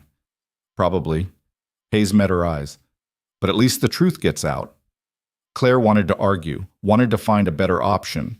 But she was out of ideas and out of allies. They started walking, following the shoreline, looking for a road or town or anything that might offer help. What they found was worse. A man was waiting on the path ahead, older, maybe 60, in an expensive suit that looked absurd in the Cypress wilderness. He had no visible weapons, no guards, just a calm expression and hands in his pockets. Claire raised her pistol. Hayes moved to flank him. The man didn't react, just stood there, waiting. "Sergeant Bennett?" "Colonel Hayes, I've been hoping to speak with you." His accent was American, educated, with the kind of polish that came from boarding schools and Ivy League universities. "Who are you?" Claire demanded. The man smiled. "Senator Richard Carmichael, and before you shoot me, you should know that every file on that phone has already been erased from every backup server it was ever stored on.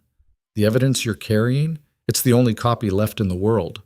Claire's finger tightened on the trigger, but she didn't fire. Something about Carmichael's calm, the way he stood there like he was discussing stock portfolios instead of staring down a loaded weapon, made her pause. "You're bluffing," Hayes said, but his voice carried doubt. "Am I?" Carmichael pulled a phone from his pocket, moved slowly so they wouldn't shoot, and held up the screen. 20 minutes ago, simultaneous cyber attacks hit 7 different server locations. Very sophisticated, very thorough. Every backup of Holloway's files has been wiped clean.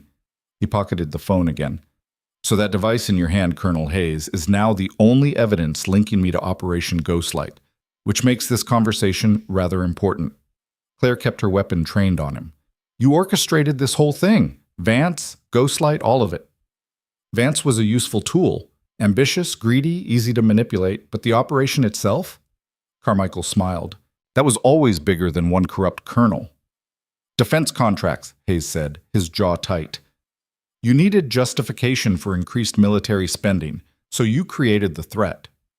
I helped maintain American strategic dominance in an increasingly hostile world.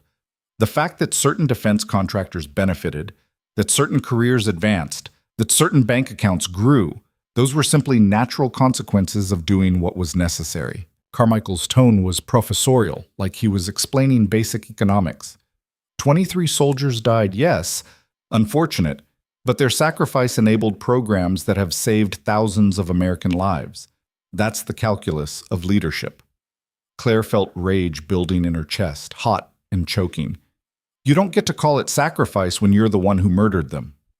Strong words from someone who abandoned her post. Carmichael's eyes went cold. "You ran, Sergeant Bennett. Left your team to die while you saved yourself. Who's the real murderer here?" The words hit like a physical blow. Claire had spent 6 years carrying that guilt, wondering if there was something more she could have done, some way she could have saved them. "She tried to save them," Hayes said, his voice hard. "She called for extraction. You jammed the frequencies." "I did what was strategically necessary, just as I'm doing now." Carmichael took a step forward. "Here's what's going to happen. You're going to give me that phone. In exchange, I'll arrange for your safe passage out of Cyprus, new identities, enough money to live comfortably for the rest of your lives. You disappear, I continue my work, and everyone wins." "Except the people you killed," Claire said. "They were soldiers, dying as part of the job description." Carmichael's voice carried no emotion. "Now, do we have a deal, or do I have my people put bullets in both of you and take the phone from your corpses?" Claire glanced at Hayes. He was looking past Carmichael, toward the tree line. She followed his gaze and saw them, 4 men, positioned strategically, weapons trained. They'd been there the whole time, waiting. They were outgunned, exhausted, and cornered. "Let me make another offer," a new voice said. Claire spun. A woman emerged from behind a cluster of rocks. Mid-50s, gray hair cut short, wearing tactical gear and carrying herself with the authority of someone used to command. Behind her were 6 more operators, all armed, all moving with professional precision. Carmichael's expression flickered, the first crack in his composure. "General Patterson, I wasn't expecting you." "Clearly." Patterson moved forward, her people fanning out to cover Carmichael's men. "Lower your weapons, all of you, now." For a tense moment, no one moved. Then Carmichael made a slight gesture, and his men complied. Patterson's team did the same, but their hands stayed close to their sidearms. You're making a mistake, Caroline, Carmichael said. These two are fugitives. Conspiracy, espionage, theft of classified materials. Arresting me won't change that. I'm not here to arrest you, Richard. I'm here to give you a choice. Patterson stopped 5 feet from him. The same choice you just offered them. Walk away. Retire from the Senate. Disappear quietly. Or face public exposure and everything that comes with it. Carmichael laughed. With what evidence? I just told you. The files are gone. All of them. Not all of them. Patterson pulled out a tablet, tapped the screen. Major Vasquez didn't die on that hillside. She's currently in a hospital in Nicosia, uploading every file from Holloway's phone to a secure server I control. She's been transmitting for the last 40 minutes. By now, I have complete copies of everything. The color drained from Carmichael's face. Vasquez also recorded your entire conversation with Bennett and Hayes just now. The part where you admitted to orchestrating Ghostlight, to killing American soldiers, to covering it up for 6 years. Patterson's smile was sharp. So here's how this plays out. You resign from the Senate tomorrow. Cite health reasons. You liquidate your assets, transfer half of them to a fund for the families of Ghostlight victims, and you spend the rest of your miserable life in quiet obscurity. Do that, and I keep the evidence sealed. You're asking me to give up everything I've built. I'm giving you a chance to avoid federal prison and lethal injection. I'd call that generous. Carmichael's hands clenched into fists. And if I refuse, then the files go public. Every news organization, every congressional committee, every prosecutor who's been waiting for a case big enough to make their career. Patterson stepped closer. You'll be famous, Richard. The senator who betrayed his country for profit. They'll write books about you, make documentaries. Your name will be synonymous with treason for the next 100 years. The silence stretched. Claire could see Carmichael's mind working, calculating odds, looking for an angle. But Patterson had played this perfectly. He was trapped, and he knew it. How do I know you won't release the evidence anyway? Carmichael asked finally. You don't. But you know me well enough to know I keep my word. I want you gone, Richard. Out of power, out of influence, unable to cause more damage. I don't need you dead or in prison to accomplish that. Carmichael looked at Claire and Hayes. And them? They're under my protection now. Full pardons, restoration of rank, whatever they need to rebuild their lives. Patterson's voice was iron, non-negotiable. Carmichael stood there for a long moment, the Cyprus sun beating down, his entire world collapsing around him.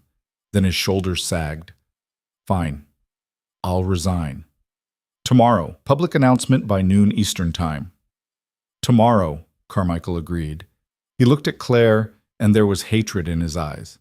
You should have taken the money. I should have shot you, Claire replied. Carmichael turned and walked away, his men falling in around him. They disappeared into the trees, and Claire felt something release in her chest. Relief, exhaustion, the weight of 6 years finally lifting. Patterson holstered her sidearm and approached them. Sergeant Bennett, Colonel Hayes, I'm sorry it took this long to reach you. Who are you? Claire asked. General Caroline Patterson, Joint Chiefs of Staff. I've been investigating Carmichael's network for 3 years, ever since evidence of Ghostlight first crossed my desk. She gestured toward the path. We should move. Get you both somewhere safe while we sort out the legal aspects. They walked, Patterson's security team maintaining a perimeter. Claire's legs felt like they might give out any second, adrenaline crash hitting hard. Vasquez? Hayes asked. Alive. Critical condition but stable. She took 3 rounds holding off Brennan's people. Bought you enough time to get away. Patterson checked her phone. She's tough. I expect full recovery. What about Brennan? In custody, along with 17 others in his network. We moved the moment Vasquez started transmitting the files, coordinated raids across 4 countries. Patterson's expression was grim. This is going to be ugly. Trials, investigations, congressional hearings. It'll take years to untangle all of it. But it's over, Claire said. Patterson glanced at her. The immediate threat, yes. But networks like Carmichael's don't collapse overnight. There will be others who try to protect their interests, cover their tracks. You'll need to stay vigilant. They reached a convoy of vehicles hidden in a grove of trees. Military, unmarked, engines running. Patterson's people moved with efficient choreography, securing the area, checking for threats.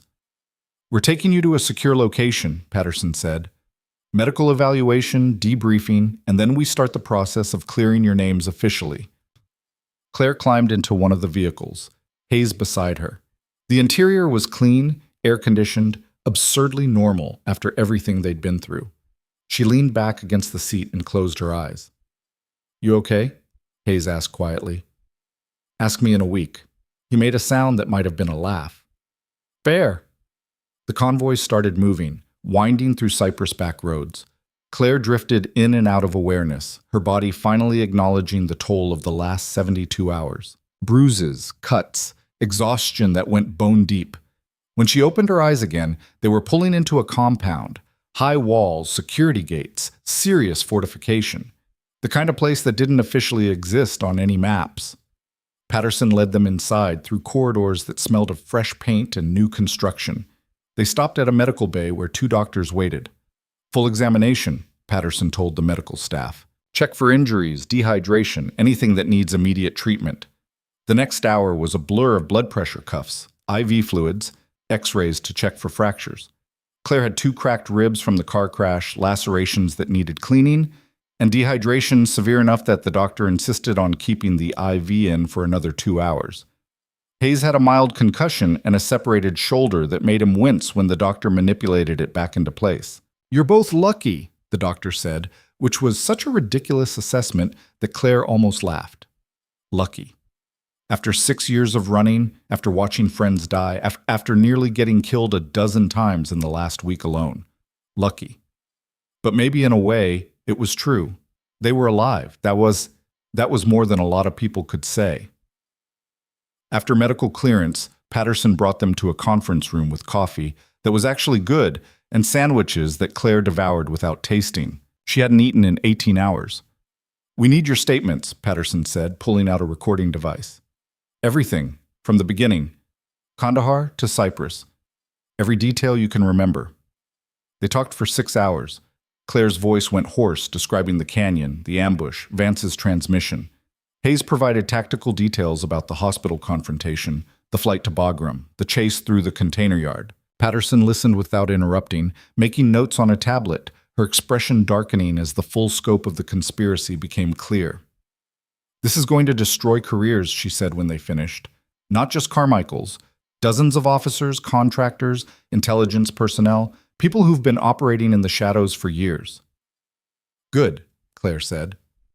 Patterson looked at her. "You understand what this means for you? You'll be testifying. Congressional hearings, military tribunals, criminal trials. Your face will be on every news channel. Your life won't be quiet anymore." "It was never supposed to be quiet. It was supposed to be over." Claire met her eyes. "I'm done hiding." Patterson nodded slowly. "All right. Then we do this properly. Full disclosure, full accountability.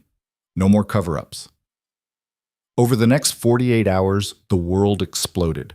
Carmichael resigned from the Senate, citing undisclosed health issues. The news cycle picked it up, but without context, it was just another politician stepping down. Boring, expected. Then the files leaked. Not from Patterson's secure server, from somewhere else. Some anonymous source that uploaded everything to a secure document platform used by investigative journalists. Every file, every recording, every financial transaction. Within 6 hours, it was the biggest story in the world. News organizations scrambled to verify the information. Some dismissed it as conspiracy theory, but enough of it was verifiable, transaction records, photographs with metadata, recorded conversations, that the denials started to crumble. By the 3rd day, 3 senators had resigned. 4 generals were under investigation. Defense contractors saw their stock prices crater as congressional committees launched emergency hearings. And in the center of it all was Claire's testimony. She sat in front of cameras in a secured room, telling her story to a panel of senators who looked like they'd rather be anywhere else. Some were sympathetic. Others were hostile, clearly allied with the people Claire was accusing. Sergeant Bennett, one of them, a man whose campaign contributions from defense contractors were public record, said with barely concealed contempt, "You expect us to believe that a vast conspiracy involving senators, generals, and intelligence officers has been operating for years, and you, A nurse? Are the one who exposed it? Claire looked at him without blinking. I expect you to read the evidence. The recordings don't lie. The financial records don't lie. And the bodies of 22 soldiers buried in a canyon in Kandahar don't lie. The senator's face flushed. You abandoned your post, left your team to die. Why should we believe anything you say? Because I have proof. And unlike the people you're protecting, I have nothing to lose by telling the truth. The hearing room went silent. Hayes testified next, providing military context, explaining the tactical implications of the operation. His credibility as a decorated colonel carried weight, and even the hostile senators had trouble dismissing him. By the end of the week, the tide had turned. Public outrage forced action. The FBI launched a formal investigation. The Department of Defense announced a comprehensive review of all contracts awarded in the last decade. 3 more senators resigned. And Marcus Vance, sitting in a military detention facility, started naming names, trying to cut a deal by exposing everyone above him in the chain. Claire watched it unfold from the secure compound in Cyprus, which had become a temporary home. She couldn't go back to the States yet. Too many threats, too many people with resources and motivation to silence her. But she could watch justice happen. Patterson visited regularly, bringing updates. Brennan's cooperating, gave us access to offshore accounts, shell companies, the whole infrastructure. It's bigger than we thought. Reaches into allied governments, multinational corporations. This is going to take years to untangle. But it's happening, Claire said. It's happening. One afternoon, 3 weeks after Cyprus, Patterson arrived with news that made Claire's hands shake. The military is reopening the investigation into Operation Ghostlight. They're going to clear the names of everyone who died. Official recognition that they were sent into an ambush, that they died serving their country, not because of equipment failure or incompetence. Patterson's expression was solemn. There will be a memorial service, full honors. You're invited to speak if you want. Claire couldn't speak, just nodded, tears blurring her vision. The memorial was held at Arlington National Cemetery on a cold November morning. Claire stood in her dress uniform, the first time she'd worn it in 6 years, and looked at the rows of white headstones representing the soldiers who'd died in Kandahar. Families were there. Parents who'd spent 6 years believing their children died because of bad luck or poor planning.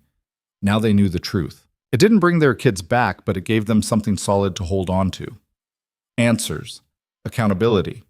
Claire gave her speech. Talked about courage and sacrifice and the men and women who'd fought beside her. She named each one. Spoke about who they were beyond their rank and serial numbers. Made them human again. When she finished, a woman approached her. Late 60s, gray hair, eyes red from crying. My son was Private Michael Torres, the woman said. He was 22. You mentioned him in your speech. Claire remembered Torres. Young, enthusiastic, always volunteering for extra duty. He'd died early in the ambush, taken down by sniper fire before they could establish defensive positions. He talked about you, Torres's mother continued, in his letters home. Said you were the best comms specialist in the unit, that you always looked out for the younger soldiers. Claire's throat tightened. He was a good kid. I'm sorry I couldn't. You survived. You got the truth out.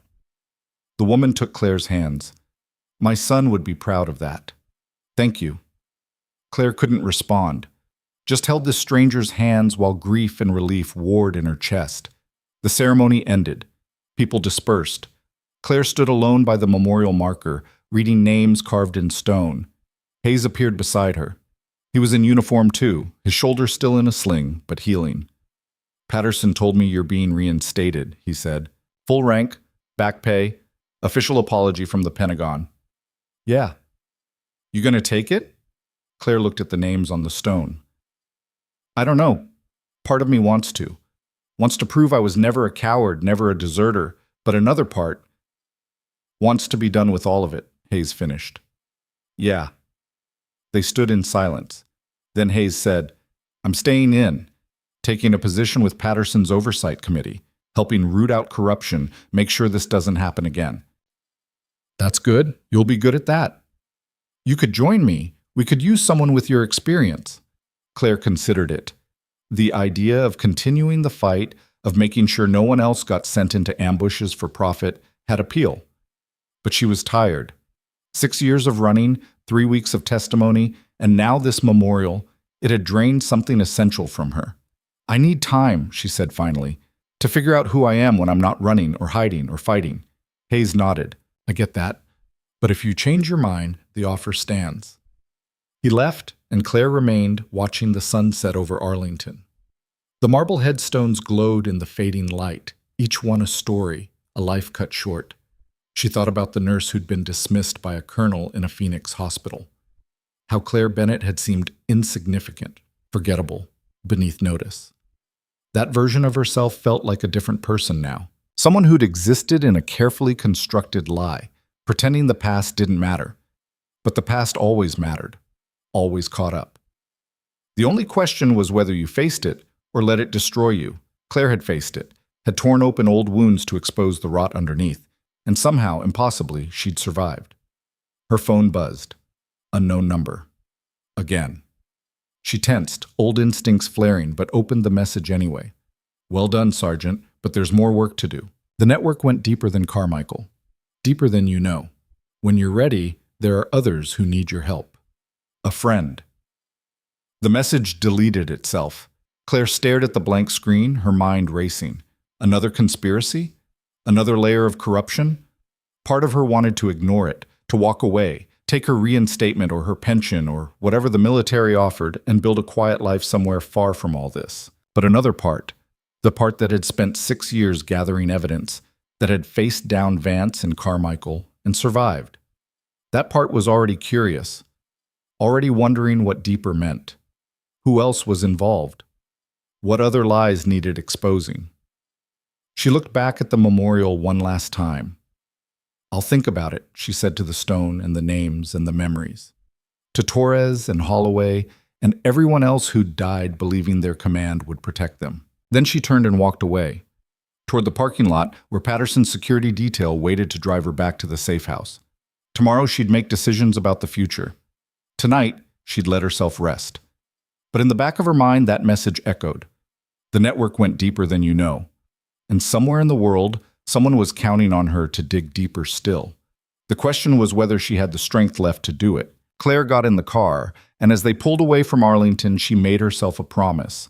Whatever came next, whether it was more investigations or quiet retirement or something else entirely, she'd face it on her own terms. No more running, no more hiding, just truth, however ugly, however dangerous. Because that's what the people on those headstones deserved. That's what she deserved. The car merged onto the highway, headlights cutting through the gathering dark. Claire leaned against the window, watching the city lights blur past, and felt something she hadn't felt in 6 years. Not peace, not closure, but something close. A sense that maybe, finally, she'd done enough. The phone buzzed again. Check your old locker at Silvergate, the one they gave you your first day. Third shelf, back left corner, behind the extra scrubs. You'll understand everything. Claire's blood went cold.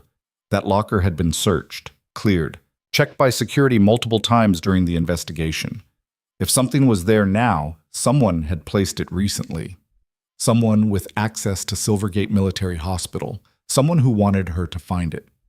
The message dissolved into static, then disappeared. Claire looked at Patterson's security chief in the front seat. Change of plans. We need to get to Phoenix. Ma'am? Now, before someone else gets there first. The security chief made a call. Within minutes, they were heading to the airport, sirens clearing traffic. And Claire sat in the back seat, watching the city disappear behind them, wondering what kind of trap she was walking into this time. Or whether it was finally the last piece of the puzzle, the piece that would explain everything. The flight to Phoenix took 6 hours, and Claire spent every minute of it running scenarios. Trap, diversion, final play by someone desperate. The possibilities stacked up like cards in a bad hand, and none of them were good. Patterson's security chief, a compact man named Ruiz who'd done 3 tours in Iraq and had the scars to prove it, sat across from her reviewing tactical plans. Hospital's been under federal watch since the Vance arrest. Nobody gets in or out without clearance. If someone planted something in your locker, they had help from inside. Or they've been there the whole time, Claire said. Ruiz looked up. You think it's been sitting there for weeks? I think someone's been playing chess while the rest of us were playing checkers. Hayes was on the plane too, having insisted on coming despite Patterson's objections. His shoulder was still healing, but he'd strapped on a sidearm anyway and was currently reading through incident reports from Silvergate on a tablet. "Security logs show your locker was accessed 4 times in the last month," he said without looking up. "Twice by facilities maintenance, once by the head nurse doing inventory, once by someone whose credentials don't match any current staff."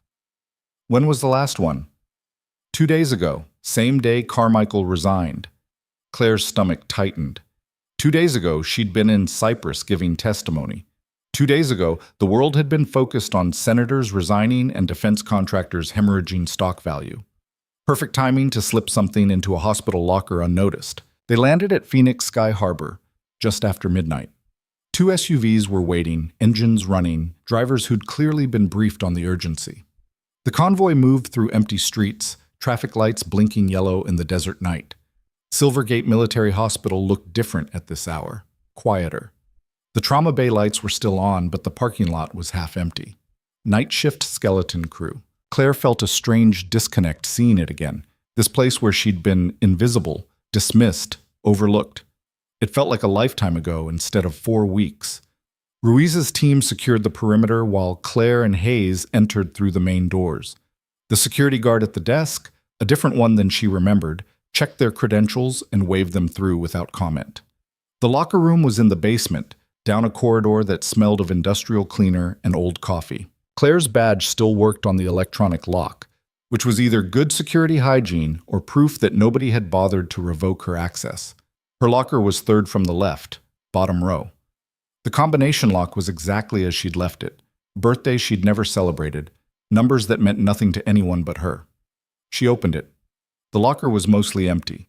A spare pair of scrubs she'd never retrieved, her name tag from the first week still in its plastic wrapper, and in the back left corner behind the folded fabric, a small package wrapped in plain brown paper.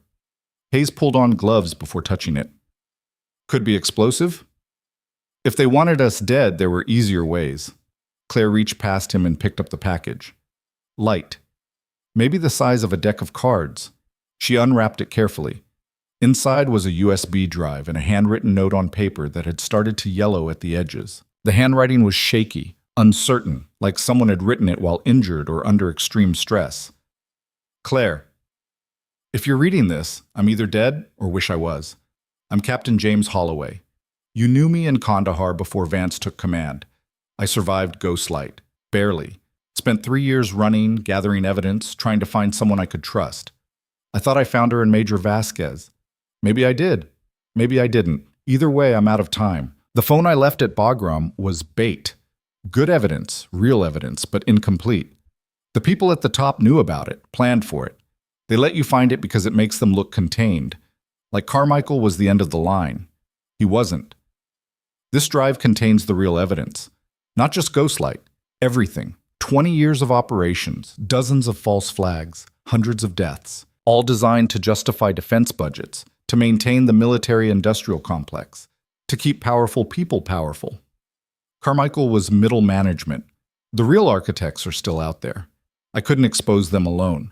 Too many eyes watching, too many people who wanted me dead. So I waited. Waited for someone who'd proven they couldn't be bought, couldn't be intimidated, couldn't be stopped. I waited for you.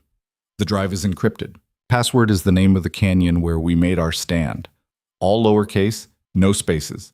You'll know it when you see it. What you do with this is up to you. Release it and burn the whole system down, or keep it hidden and hope someone else finds the courage. I hope you choose fire. Holloway. P.S. I'm sorry I doubted you in Kandahar. You were right to call for extraction. Vance was wrong to deny it. For what it's worth, you were the best of us. Claire's hands were shaking. She read the note twice, then a third time, trying to process what it meant. Hayes was reading over her shoulder. What canyon? Razorback Pass. The name came out hoarse. That's what the locals called it. We just called it hell. She pulled out her phone, plugged in the USB drive using an adapter Ruiz handed her. The encryption prompt appeared immediately. Razorback Pass. The drive unlocked. What they found made Carmichael's corruption look like amateur hour. Files dating back 2 decades. Operations in Iraq, Afghanistan, Syria, Somalia, Yemen, each one carefully orchestrated to create a threat, then justify the response. Intelligence fabricated, attacks staged, entire insurgent groups created and funded by the same people who claimed to be fighting them. And at the center of it all, three names.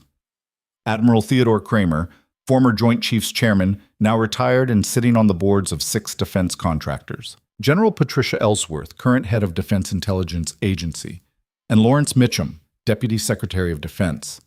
The architects Holloway had mentioned, the ones who'd built the system, who'd maintained it for years, who'd sacrificed thousands of lives to keep it running. Jesus, Hayes breathed. Ellsworth is Patterson's direct superior. Claire felt ice in her veins. Which means Patterson might be compromised. Or she might be the only one who can help us. Hayes pulled out his phone. We need to... The lights went out. Emergency backup kicked in immediately, bathing the locker room in dim red light. But in that split second of darkness, Claire heard it. Footsteps in the hallway. Multiple sets. Moving fast. Ruiz was already at the door, weapon drawn. We've got company, 4 contacts, armed, approaching from the north stairwell. Hayes pulled Claire behind a row of lockers. How did they know we were here? Same way they knew about Bagram. Same way they've been 3 steps ahead this whole time. Claire ejected the USB drive, shoved it in her pocket. Someone's been tracking us. The door burst open. Not Ruiz's people. Different uniforms, different insignia. Black tactical gear with no identifying marks. Ruiz fired twice. The lead man went down, but 3 more pushed through, returning fire. The locker room erupted into chaos, bullets punching through metal, ricochets sparking off concrete. Claire and Hayes ran for the back exit, but it was already blocked. 2 more hostiles, weapons trained. They were boxed in. Drop the drive, Sergeant Bennett. The voice came from the main door. A woman, cultured accent, calm despite the gunfire. Drop it and walk away. Last chance. Claire recognized that voice. General Patricia Ellsworth. She stepped into view, flanked by 4 operators, all armed. Her uniform was pristine, her expression regretful but firm. I'm disappointed it came to this, Ellsworth said. I actually respected what you did with Carmichael. Cleaning house, removing corruption, but now you're threatening the foundation. The foundation is built on corpses, Claire said. The foundation is built on hard choices, choices that keep America safe, that maintain our strategic dominance, that prevent wars before they start. Ellsworth moved closer, careful, keeping her people between her and any potential threats. You think exposing this makes the world better? It makes it weaker. Our enemies are waiting for us to show vulnerability. This drive, these files, they're ammunition for people who want to see us fail. So you just keep killing your own soldiers? Keep staging attacks? Keep lying? Claire's voice was rising, anger cutting through fear. How many more people have to die before it's enough? As many as it takes. Ellsworth's voice was steel. I've sacrificed 30 years to this mission. I won't let one idealistic sergeant with a martyr complex destroy it. Give me the drive. Claire looked at Hayes. He was calculating angles, looking for an opening, but there were too many guns, too little cover. They were going to die in a hospital basement, and the truth would die with them. Then Ruiz's voice came through, clear and loud. Federal agents, drop your weapons. You're surrounded. The lights came back on, full power, blazingly bright after the dim emergency lighting, and pouring through every entrance were agents and FBI windbreakers, armed, organized, overwhelming. Ellsworth's people hesitated, outgunned and outmaneuvered. Standing at the front was General Patterson, very much alive and very much in command. Patricia, Patterson said, her voice carrying disappointment and something harder. I was hoping the intel was wrong. Ellsworth's face went through a series of expressions. Surprise, calculation, resignation. Then she lowered her weapon and gestured for her people to do the same. Caroline, you always were too much of a scout leader for this business.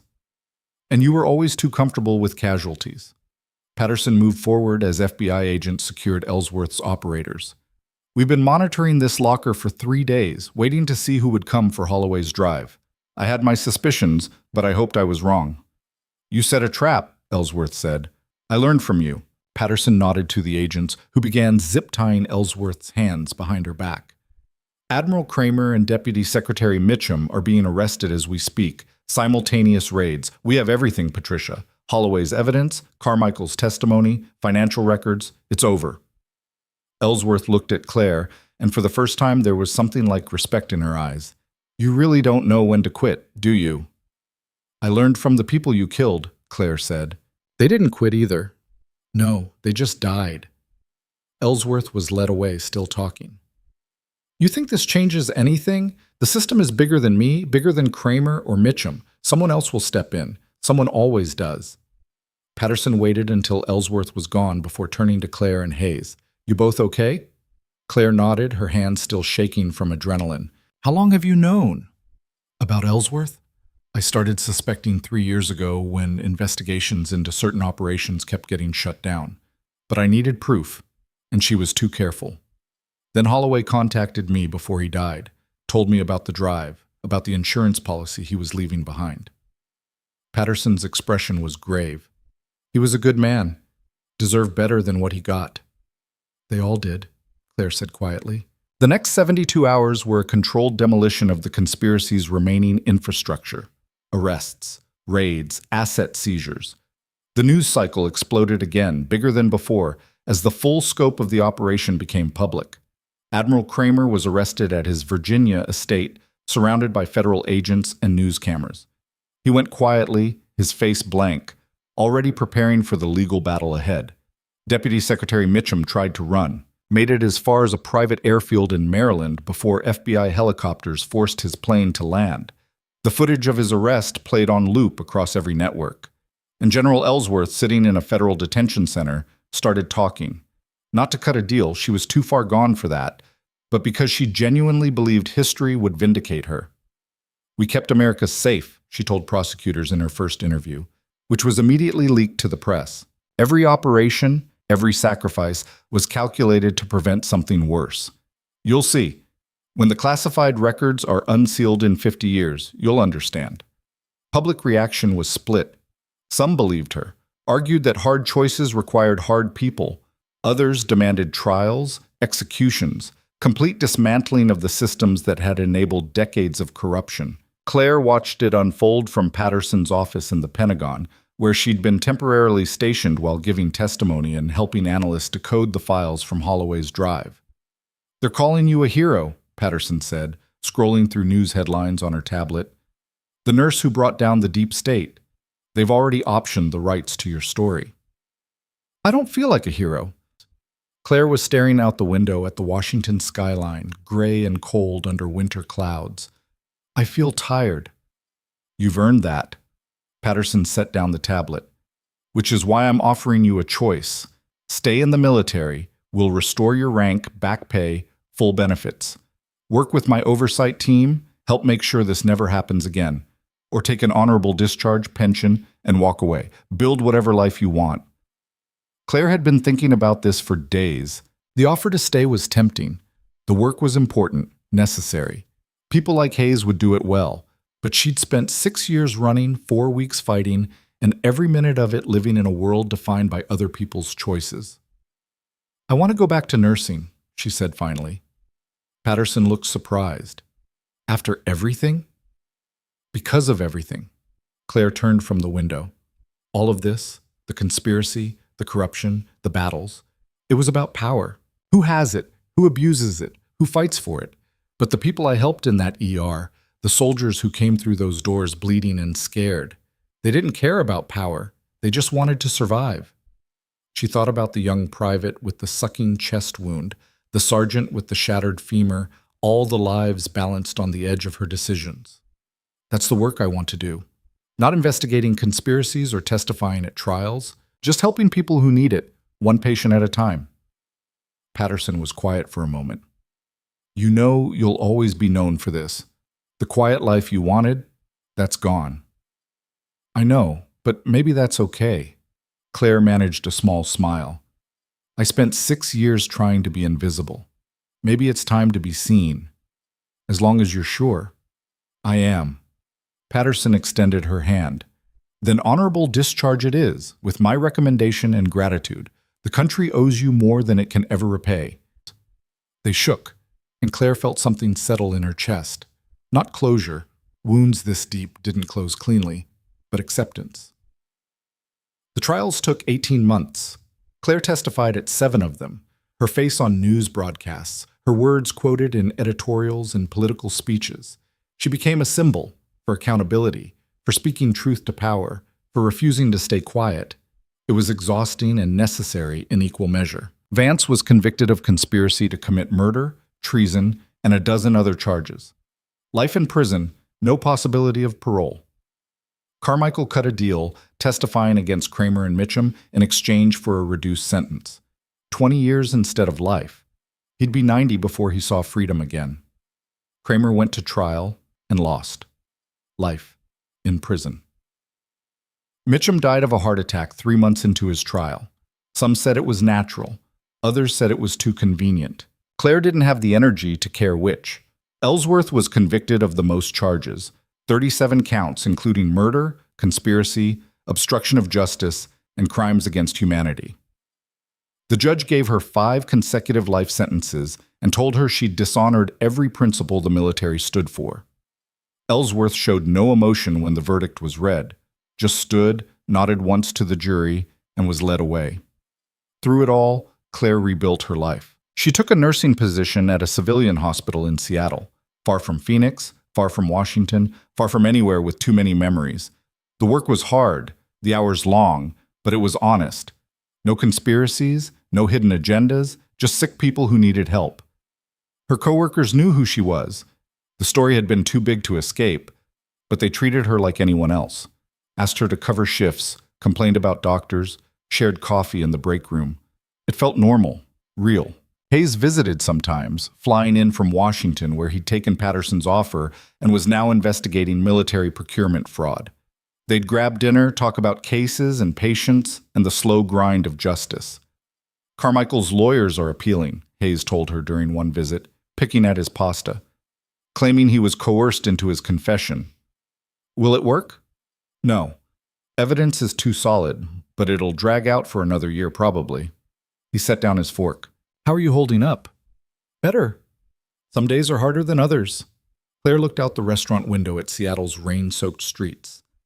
I had a patient last week. Young soldier, training accident, broken leg. He kept apologizing for being there like he was wasting our time. Said his sergeant told him to walk it off.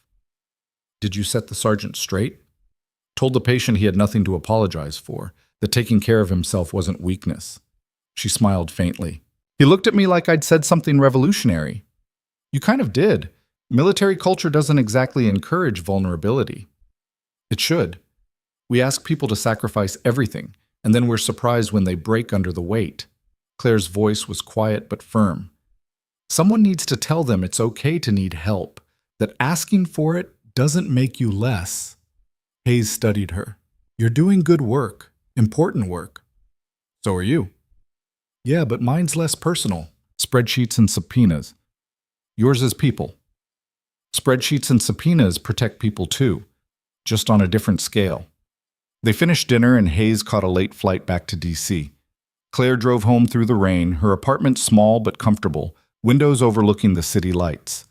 She made tea, sat by the window, and thought about the last 2 years. All the running, all the fighting, all the testimony and trials and headlines. It had been necessary, important, world-changing even. But it wasn't her whole story. Her phone buzzed, text from an unknown number, and for a split second, old instincts kicked in. Danger, threat, run. Then she opened it and saw it was from Torres's mother, the woman from Arlington. Thought you should know, they're dedicating a new memorial at Fort Campbell next month, for Operation Ghostlight. Your name is on the plaque, along with everyone else who served. You're invited to the ceremony if you want to come. No pressure. Just thought you'd want to know. Maria Torres. Claire stared at the message for a long time. Her name on a memorial, recognized, acknowledged, no longer invisible. She typed back, I'll be there. Thank you for letting me know. The ceremony was smaller than Arlington, more intimate. Just families, a few surviving soldiers from adjacent units, and a handful of officials who understood the significance. Claire stood with Hayes and Patterson as they unveiled the memorial, a black granite wall with 23 names carved in silver. At the bottom, an inscription. In memory of those who served with honor and died in service to a lie. Their sacrifice exposed corruption and demanded accountability. May we prove worthy of their legacy. Claire ran her fingers over the names. Torres, Holloway, Ramirez, Jensen, Martinez. All of them.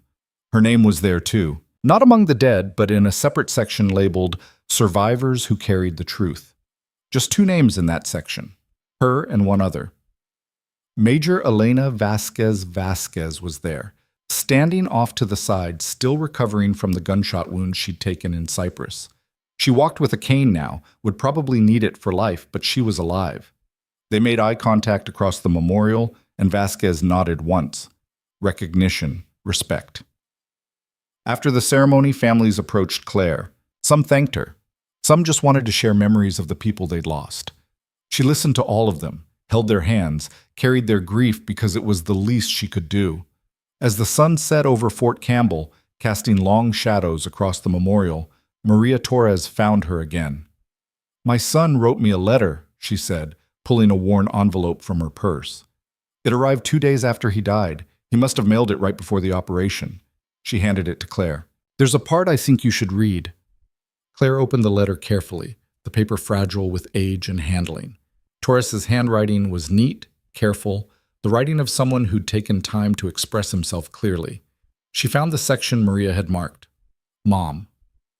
"I wanted to tell you about Sergeant Bennett. She's our comms specialist, and she's amazing. Not just at her job, though she's the best I've seen, but at caring about people. Yesterday, I screwed up a radio check, and instead of chewing me out like most NCOs would, she sat down and walked me through it. Made me feel like I could learn instead of like I was stupid. She told me something I keep thinking about. She said the military trains us to be hard, to push through pain, to never show weakness. But real strength, she said, is knowing when to ask for help, when to admit you're struggling, when to be human instead of a machine. I don't know if I'll ever be that brave, but I'm going to try." Claire's vision blurred. She folded the letter carefully and handed it back to Maria. "Thank you for showing me that. He looked up to you. They all did." Maria's voice was steady despite the tears on her cheeks. "You gave them something the military didn't, permission to be more than just soldiers." After everyone left, Claire sat alone by the memorial as night fell.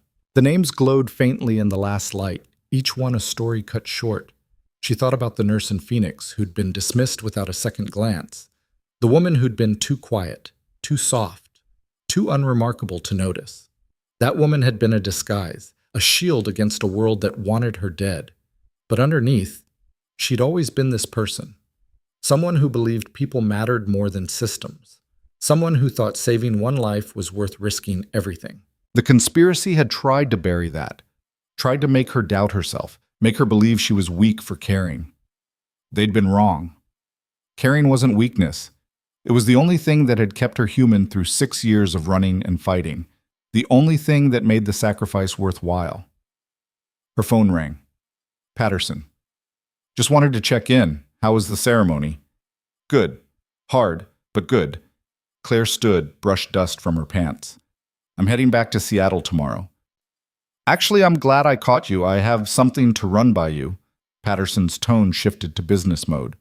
"We're establishing a new oversight division, civilian-military cooperation focused on accountability and support for whistleblowers, people who see corruption and want to report it but don't know how."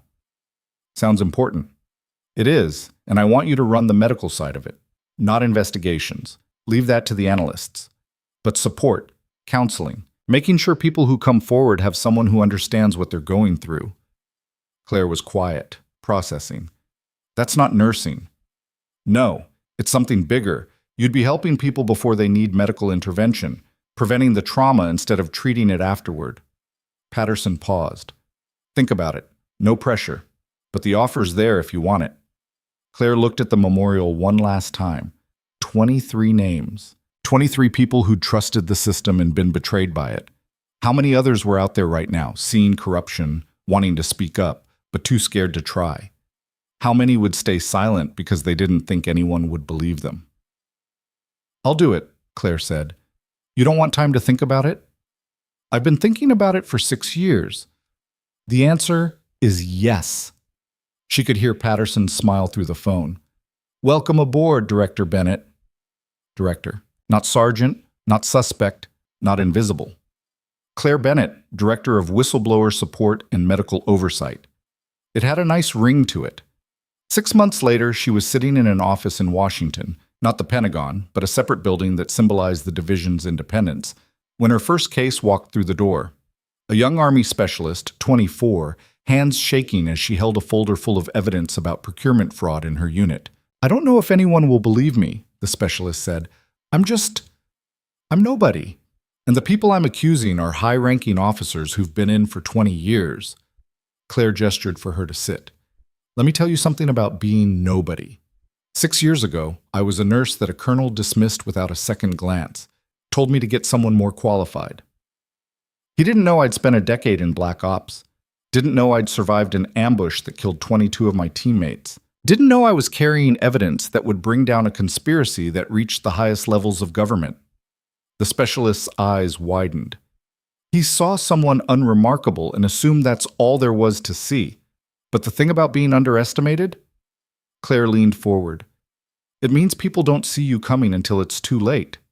So you think I should think you should tell your story. I think you should let us investigate. And I think you should know that being nobody is sometimes the best weapon you have.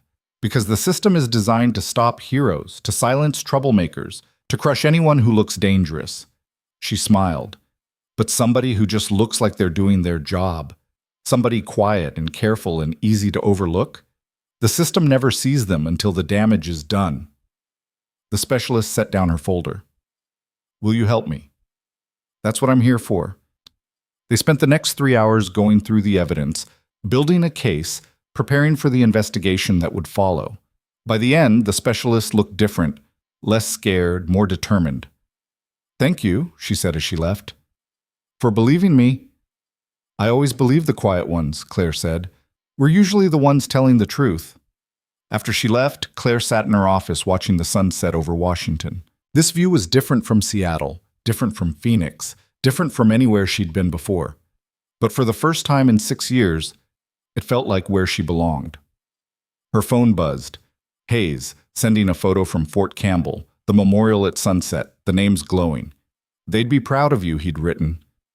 Claire looked at the photo for a long time, then typed back, "I hope so. I'm trying to make it count." She set down the phone and looked at the stack of files on her desk. 12 active cases. 12 people who'd seen corruption and found the courage to speak up. 12 stories that needed to be heard. Tomorrow she'd start on the next one. But tonight, she let herself sit in the quiet and acknowledge how far she'd come. From a canyon in Kandahar where everything fell apart, to a hospital in Phoenix where she was invisible, to an office in Washington where she was finally, truly seen. The journey had cost her 6 years, nearly her life, and peace she'd never fully recover. But it had also given her something she'd never expected. Purpose. Real purpose. Not just surviving, but building something that made the survival worthwhile. She thought about the young specialist who'd left an hour ago, shaking but determined. Thought about all the others who would come through that door, carrying evidence and fear in equal measure. The system wanted them to stay quiet, wanted them to believe they were too small, too powerless, too insignificant to make a difference. Claire's job was to prove the system wrong. One case at a time. One voice at a time.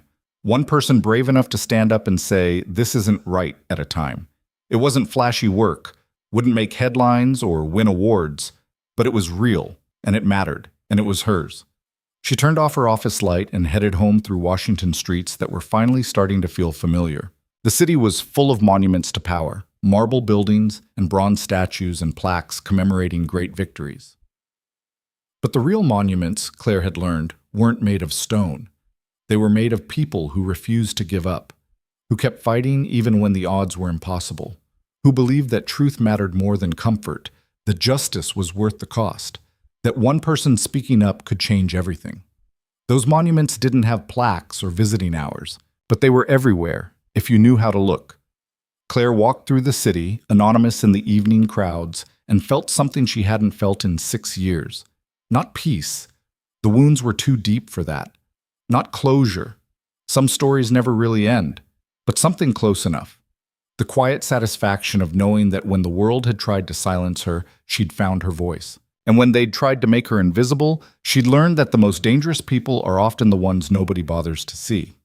She'd been underestimated, dismissed, overlooked, and she'd used every second of it to bring down an empire built on lies. That wasn't weakness, that was power. The kind that didn't need monuments or medals or recognition. The kind that lived in the quiet work of standing up when it would be easier to sit down. Of speaking up when silence would be safer. Of refusing to accept that the way things are is the way they have to be. Claire Bennett had learned that lesson in Blood and Fire. And now she'd spend the rest of her life teaching it to anyone brave enough to listen. Because the world didn't change because of heroes who shouted from mountaintops. It changed because of ordinary people who decided they'd had enough. One quiet voice at a time, one truth at a time, one person at a time. Until enough voices joined together that silence was no longer an option. That was the real victory. And as Claire disappeared into the Washington night, just another face in the crowd, she carried it with her like armor. The invisible nurse who'd changed everything. And wasn't invisible anymore.